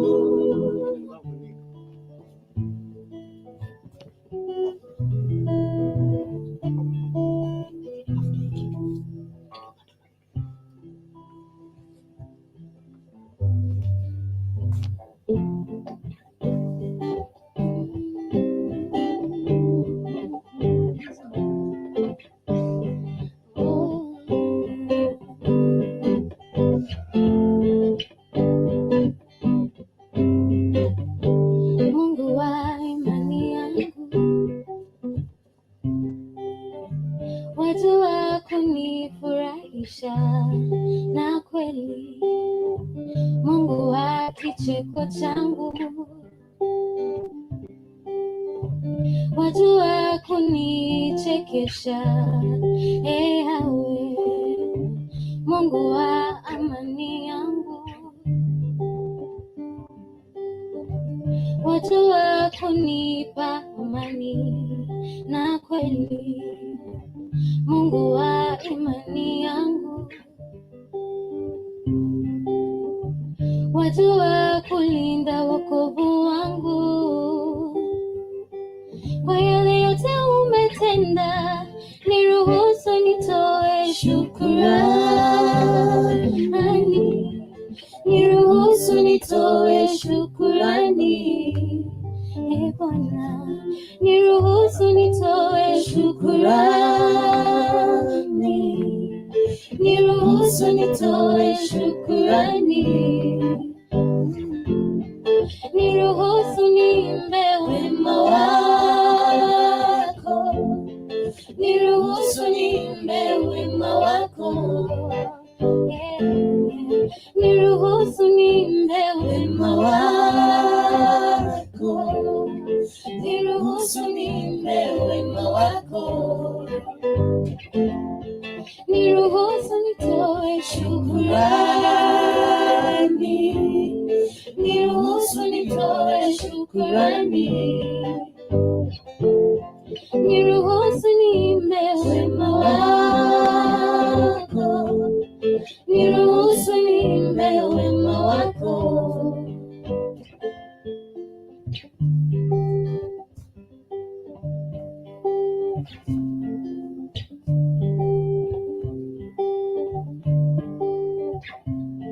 Niruhusu nitoe shukrani,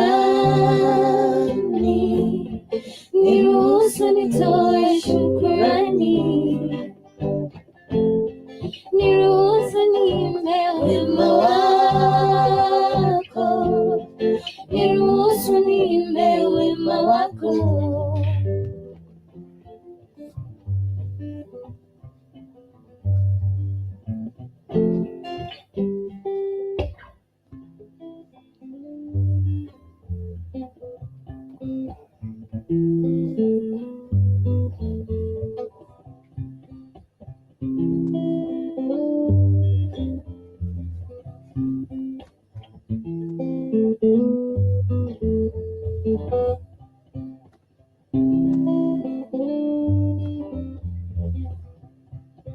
Nilikuwa natafuta kipenzi cha maisha yangu, sasa mie nauliza nianze wapi? Marafiki wangu wote wamenikimbia, Jehova nisi nalia, nihurumie, nipe uwezo wa kusimama imara juu ya neno lako, nipe uwezo wa kusimama imara juu ya neno lako, nipe uwezo wa kusimama imara juu ya neno lako, nilikuwa natafuta ukweli wa maisha yangu. Sasa mie nauliza nianze wapi? Mateso mengi, shida mingi zimenisonga. Jehova nisinalia, nihurumie, nipe uwezo wa kusimama imara juu ya neno lako. Nipe uwezo wa kusimama imara juu ya neno lako.